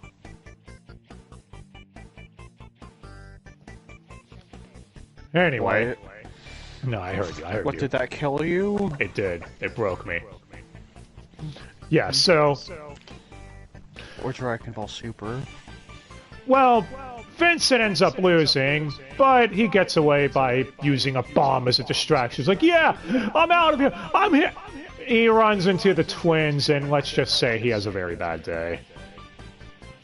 Tiger ends up catching up and finding him, and Vincent is fucked. Yeah, the Evil Dead tree got him. It strung him upside down from itself. The raping tree? Yeah, he's strung up upside down from a tree. Holy shit! Oh, you're such a nice giving tree. So yeah, cut to the heroes discussing what happened to Vincent as they theorize maybe it's a lunatic. And Yuri is in the room and he's like, no, I want to know, did any of you heroes do this to him? And yeah, everyone looks at Thomas, because of course they do. And then they also say, well, if it was lunatic, he'd be dead. Yeah. Well, Tiger goes to Bunny's room to let him know the good news that he apprehended the criminal that took him down. Well, pseudo-apprehended. The twins did most of the work. But that's when he finds there are toys or dolls in everyone in Bunny's room. Huh. And Sky High and Fire Emblem's ones are on the ground. Oh no, someone took him and threw him on the ground. So mean. As the twins attack Fire Emblem and Sky High, and... yeah, they're taken down off screen in the beginning. No joke. Now they're in a coma. Or coma-ish. They're They're frozen. Yeah, they said they won't wake up. They're in a state of non-awakeness or whatever the fuck. They're a vegetable. Agnes then is like, let me show you the footage from their hero suits. I warn you though, it's very graphic. Found footage. Yeah. Doesn't Hugon just punched him once and take them out? Yeah. Yeah. The heroes are beginning to panic, obviously, being as how Sky High is one of their strongest members, and he was taken down like it was nothing. And, yeah. I mean, yeah, they took down the #1 team like it was nothing. At the hospital, Bison is talking to Tiger, having a heart-to-heart, saying, "Are you alright, man? I mean, this is the hospital where your wife was. Just want to make sure you're okay." I actually like that detail, but Bison and Tiger continue to talk as Tiger's like, "I'm cool, man. It's all good. Just want to, you know, make sure Bunny's okay." And, yeah. When Tiger goes back to Bunny's room, he finds that there are more dolls knocked around. Specifically Bison. Yep. And that's when he realizes the dolls are the calling card. So he calls up Bison, and he also says, "Wait a minute. Cyclone and Dragon Kid's dolls are knocked down too. You need to get to them fast." But it's too late. Bison arrives, and the Dragon Cyclone has been kidnapped. Yeah, the heroes theorized that because they didn't have their real identities, that maybe the ones who had anonymity would be safe, but no, it turns out that's false, because they have access to the database, as Agnes reveals. They've been leet hack-sword. Yeah. Which I have to say earlier, Thomas is like, "Don't worry, I'm gonna go for a jog. They don't know my real face or name, so it's good." Yeah, I wonder what your name is. If anyone has the least amount of anonymity, man, you're up there. I guess Thomas is a common name, but still. Anyway. Cut to the subway. With Dragon Kid and Origami Cyclone, the twins are bickering over, bickering shit. No, apparently Hugon messed up on which dolls to drop and accidentally dropped the Bison one. So it really was a master of irrelevance. Yeah. Decoy octopus. So Hugon says he fixed it, and Mugon's like, "Okay, you know what? Just for that fuck up, you don't get to fight these two. I get to fight them." And Hugon's like, "Fine, I'm gonna go take a nap." So, Hugon pieces out. Mugon reveals that his power is to blend in, turn invisible like a chameleon. That's what he tells him anyways. I'm sure he's telling the truth. Yeah, and who couldn't believe the clearly stable guy over there? Yeah, the fight begins as he's easily schooling Dragon Kid and Origami Cyclone. In fact, isn't it Dragon Kid who comes up with the idea to use her lightning to short out the power in the subway? I'm pretty sure that was just a coincidence, but yes, that too. Well, it ends up working out because cut back to Thomas with the heroes, and he's like, "There, I found him. Y'all could stop worrying now and being complaining crybabies. See, there was a power outage at the subway." And, yeah. Bison and Tiger are the closest, so they're rushing there immediately. As we cut back to the fight, and actually, does it Cyclone morph into Dragon Kid too, here? Yeah, because the entire time it was just her fighting him. Yeah. Well, Mugon ends up falling for one of their tricks and gets shocked by her. It's like, "Please don't shock me again! I'm sorry! You win!" So, they end up apprehending him. And they're able to contact the other heroes with a payphone. Yeah, those exist. At least in 1980. See, that's the one thing that makes me believe the time period die. Well, it's also in the subway. Yeah. So there's bound to be at least a payphone around. Anyway, it's revealed that Thomas understands what his power is, talking about Mugon, saying that he has to be the one that can go into places where no one's expecting him to. You know, where he can't be caught. That's how he got everyone's identities. And, yeah, when Tiger and Bison arrive, that's what it's revealed. It's like, oh shit, no, his power is at invisibility. He could teleport! Mugan goes, yep, that's right. He grabs Dragon and Cyclone and teleports away. Well, not grabs, they were already holding on to... Yeah. See? It works. So, yeah, Dragon Kid and Origami Cyclone are out now. Meanwhile, though, we get a flashback with the twins, as one of them is voiced by Tara Sands and the other one is Eden Regal. Okay, at least that one hasn't been casted as much. Yeah. They were basically street urchins that robbed everyone and tried stealing to survive. They were homeless. And also shunned for being next, because apparently there's a bunch of next racists out there or something. Always were. And Brow is the one who took them in and saved them. But hey, after this flashback, Mattia ends up meeting Tiger and saying, I'm his old friend. And Tiger's like, hey, could you watch over him for me? Because, you know, I'm gonna be busy taking down these dicks. Cut to Magical Cat and her mom. The mom is all like, take advantage of Dragon Kid's situation. Now's your chance. As Magical Cat yells at her to shut up and she leaves the room. Yeah, she's clearly pissed and had enough of her bullshit. Meanwhile, Rose and Ryan meet up with Rose's mom, who's not Laura Bailey. I have no idea who it is. I'm gonna be honest with you all. It's not credited yet. Sorry. Aw, that's so sad. And Ryan makes a comment, wow, you must be her sister. Do you have to hit on everything that walks, Ryan? Yes. Well, that's what you expect from him. He says he'll take good care of Rose. No, back off. You are not getting this ship. Rose and Tiger all the way. Anyway, as they leave, Rose tells Ryan that she wants to see a friend's concert of hers and that she hates this whole thing of having to stay hidden. So Ryan's like, okay, fine, I'm gonna take you there. So, yeah. Cut back to Ouroboros, for they have captured Gregory Sunshine! That dude who fucked over Ryan from a while back. And they're experimenting on him.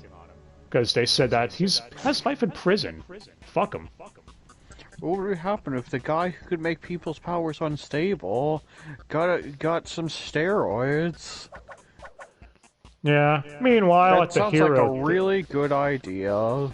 Well, Hero meeting at the training center, whatever, Bison shows up with $15 burritos.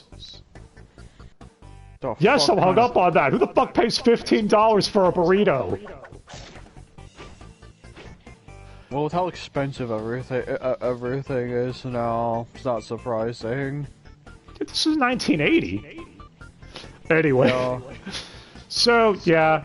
Magical Cat blames herself for what happened to Dragon Kid, as Bison says, oh, come on, don't be a scaredy cat. Lol. This is alright, I'm sorry. But come on, my partner was kidnapped too, and I was there. I couldn't do anything. So stop feeling sorry for yourself. It's not what she would have wanted. Yeah, Bison's given all the pep talks this season. As we cut to Tiger talking to Yuri, saying they need to do something, they're getting picked off, this is bullshit. As Yuri's like, oh, I don't know what we could do. We cut to Ryan and Rose leaving the concert as... Okay, here we go. Ryan says that he wants to be the one to protect her, that it's an outdated gender norm he knows. A guy wanting to protect a chick. It's so old-fashioned. This is supposed to be 1980, damn it! Anyway, he then says... He then says it might make him a feminist to want to think that she should protect him. But he doesn't care, that he'll call himself a feminist. That's more or less what he says. You know what, Ryan? I'm going to enjoy what happens next, because the twins show up and are about to beat the shit out of you.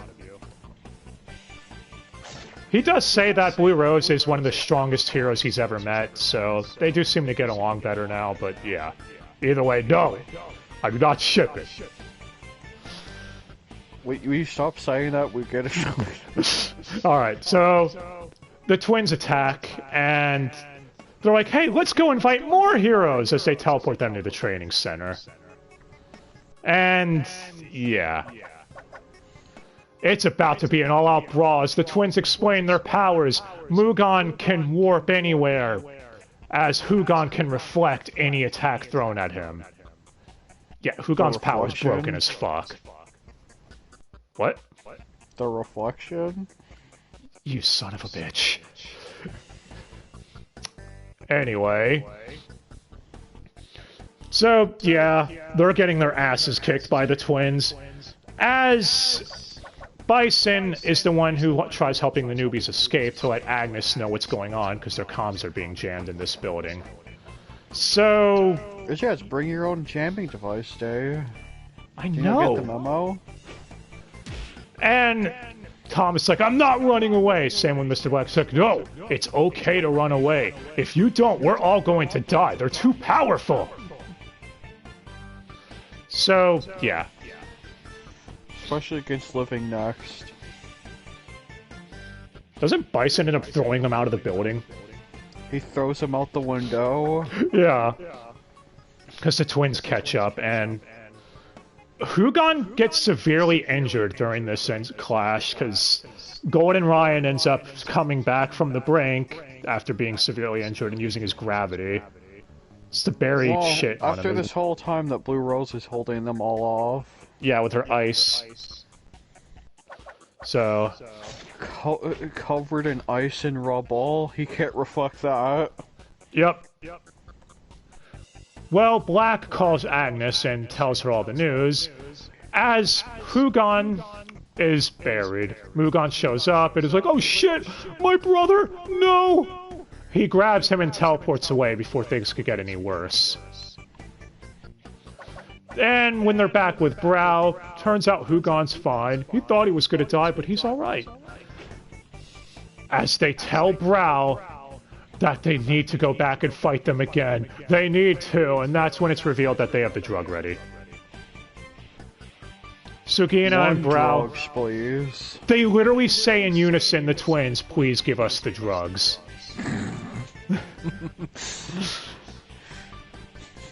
So, yeah, the twins are superpowered now. They head back to the heroes, and needless to say, they all get their ass kicked off screen. They were already basically half dead anyways, so not that hard to believe. Yeah.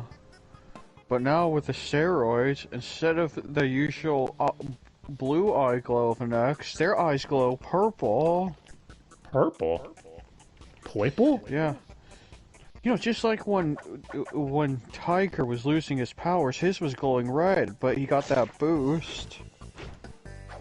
Yeah. It's like they know what color theory is. Well, it's alright. Lunatic is seriously starting to consider his options, as Bunny's awake now. And it's revealed over half the heroes are now out of it. The only ones left are T and B and the 3 newbies. So, yeah. The twins then send out a video saying the news wouldn't cover their story, so they'll send it out themselves. That they want to beat LL Alden's record. And, yeah. They exposit how they're going to defeat every hero in Stern build. They're going to defeat the Spanish Armada. That's when the heroes have a meeting to discuss their plan, and Black is the one who noticed that Hugon... Oh no, damn it, I keep getting their names mixed up. Mugon can only teleport when he's looking at something. Like, he has to be looking in the direction he's teleporting, basically. Yeah. So they have the idea to blindfold him so he can't use his quirk. Much like they did to Robin Baxter in the first movie. How's he somehow managed to voice 2 villains with that same weakness? I mean, well, his weakness is he can only teleport with living things. Especially against living things. So he was no match for Decoy Armor, Master of Unoccupied. Well, they go to the stadium to lure them out, calling out the twins, saying they want to fight them. As the twins show up and are like, wait, this is where Jake's fight was. We don't want to copy him. Take our hand. We're going to go somewhere else for our final battle. And, yeah, the 5 heroes, along with the twins, teleport everyone to Sternbild Bay, where LL Aldens was captured. So, yeah. It's time for the final battle to begin! So, as far as setups go, I mean, I like the fact that it's going to be the, 2 main characters along with the newbies. Give them all the spotlight. Especially since for the majority of this fight, it's the newbies getting the spotlight. Just like it was for the rest of the season. Yeah. Outside of what? I mean, they didn't. They haven't been the focus of an episode outside of the episode where Coyote visited. Well, when the fight begins... Stupid fucking plants. Oh, come on, they put a bucket over Mugan's head, Mr. Bucket. Yeah. And Tiger calls Hugon Skippy. I called JYB Skippy. You sure you were fighting battles for you, Skippy? During this, Matian learns that Ouroboros are using his drug on the twins, and is like, oh shit, what the fuck, man? And, yeah. Needless to say, they tried apprehending the twins with their plan, but it didn't work. Because their plan, unfortunately, revolved around Magic Cat, and Magic Cat's still nervous as fuck. So... yeah.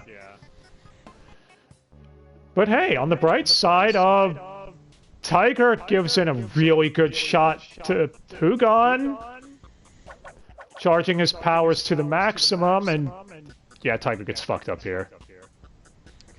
Yeah. So, but hey, look at that. Hugon can't use one of his hands, as we're about to find out after punching Tiger. As we have another flashback with Brow telling the twins to surpass their hero, that they're the only ones who could do it. As the twins are like, Ouroboros must have ordered Brow to do this, so we gotta pay him back for taking us in. Cut to the present, as Bunny charges at Hugon, powering him up to the max by putting in all of his power of everything into his attacks. Or whatever fell in the background over there. I have no idea what the fuck that was. I am serious. I really don't know. Anyway. So, aside from that, yeah. He's like, I've never felt this much power before! He hits Bunny, fucking him up too, but now both his hands are broken. So, Hugon's fucked up. Because his powers are now overloaded from the drug.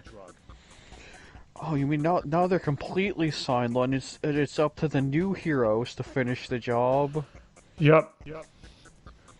Meanwhile, with Ouroboros, Mr. Sunshine has stolen the drug and escaped the lab. That was the fight. What? Yeah, clearly that was a really good idea. They were pumping him full for the last few episodes too, so he's got to have the powers of a fucking beast now. Yeah, that and he escaped with at least 2 vials and a briefcase or something. Well, anyways. Yeah, back to the fight. Black ends up getting kicked by Hugon. Yeah. They had I should mention, they had the idea of not attacking Hugon, so he couldn't charge his attacks. But Mugan put out a gun and shot him. Yeah, to charge his attack. So... that's what happened. Mugan was like, but your hands are broken. It's like, don't worry, charge me up again. It's cool. So he rushes in as Black taunts him, and instead of using a small attack, uses all of his power in one of his legs. Because, again, Black taunted him. So now his leg is broken. Yeah, but you know who also gets a big break? Thomas. Hey, there's a His Thomas arm song got get broken. Yeah. Because the bucket was having performance issues. That scream was brutal from him, too. Actually, so was Tiger's when he got punched. Anyway. Before they could all get killed, though, Cat ends up looking at the heirloom from Dragon Kid and seeing the note attached. It just says Cat can do it. Cat emoji. Smiley face. That's when she finally gets the strength to use her full power, hitting Mugon and Hugon with everything she's got as they're forced back, and yeah, Mugon gets fucked up here because there was a fence thing behind him. Surprise poke from the fence. Yeah, he even says, like, my stomach, it's burning, I can't move. So, yeah, he was impaled, right? Not all the way through. Well, he can't use his quirk anymore. That's when Hugon wobbles over there on one leg, yes really, and hits Cat, knocking her out. And then after that punch, then you got another reaction shot from all the people watching on TV. Yeah, because it's all being broadcast. Which Mario's like, the heroes, they're fucked, man. What are we gonna do? Which, yeah, so I have a question. Hugon picks up the gun himself and shoots himself with a broken hand. You think it's adrenaline, right? That and all that, who knows what that drug also does. Yeah. I can say that is a real thing, because, you know the story, like 15 years ago. I got part of my left hand crushed. I didn't even feel shit. It didn't even feel like it hurt at all. It's like 15 minutes later when the adrenaline wore off, it's like, oh god, this is fucking awesome. Yeah, I have no feeling in part of my left hand.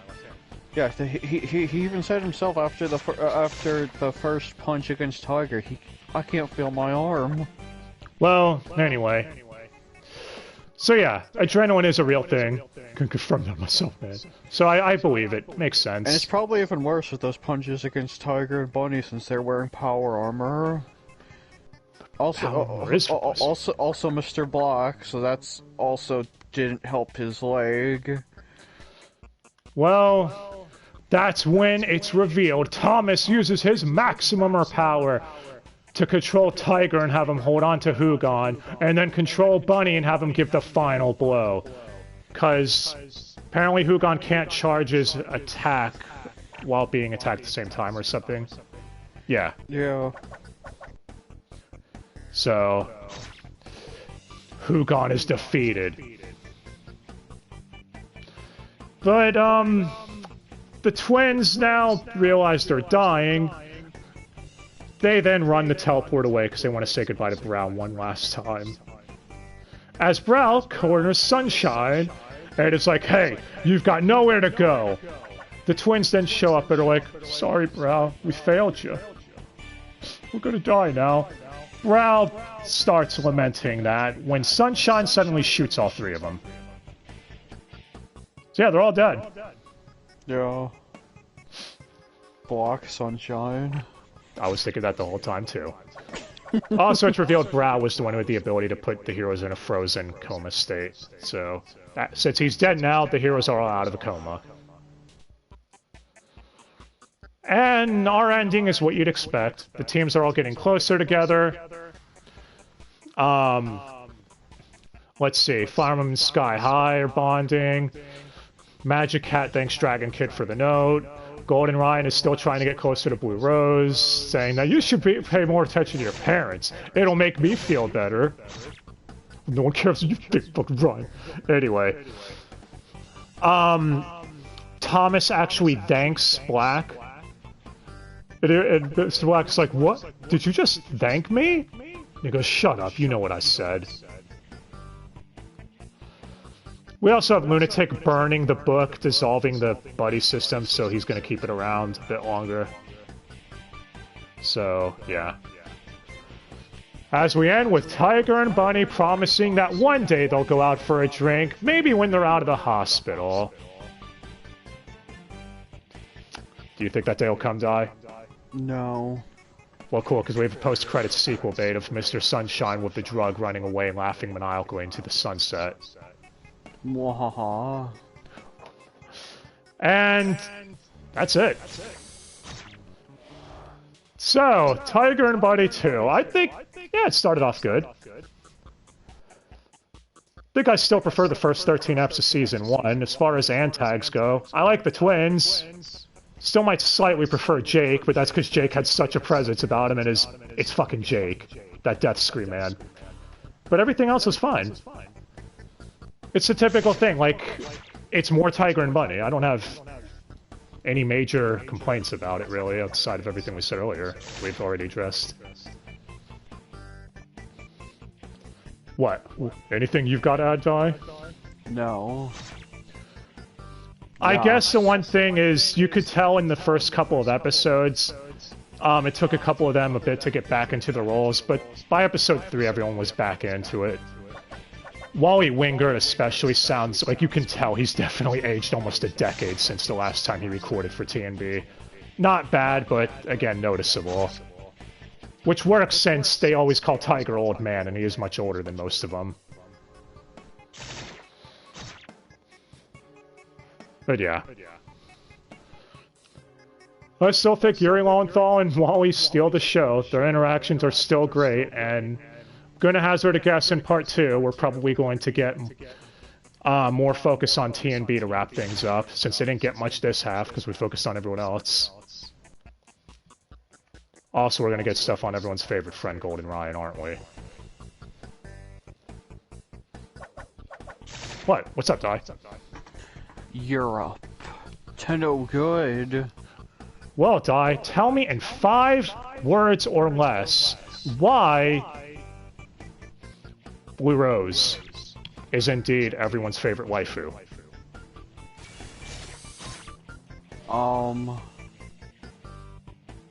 Because... Anyway. Yeah. There, that is all.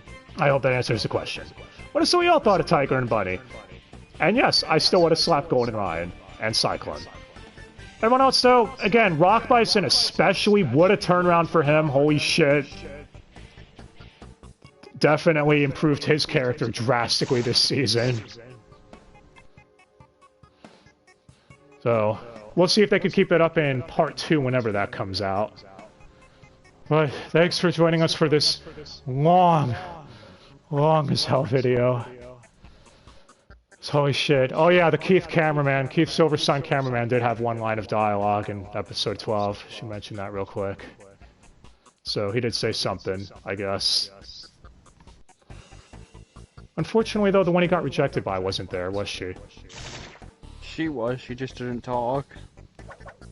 Well, either way. Hype for the next part. We'll see if this season can give itself a home run. Again, it's what I expected from a sequel. Comparing the first 13 eps, I think this one's just slightly... Like, if I say it's not as good, the first one just narrows it out narrowly. But alright, until next time, guys, thanks again for watching. Let us know what you thought of Tiger and Bunny. And who your favorite hero is and why.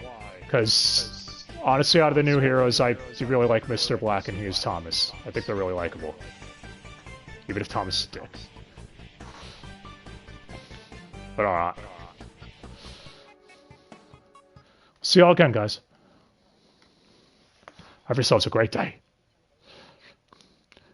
And I'll end it by asking this. How many more robberies will there be in Stern Build? Leave your guesses below.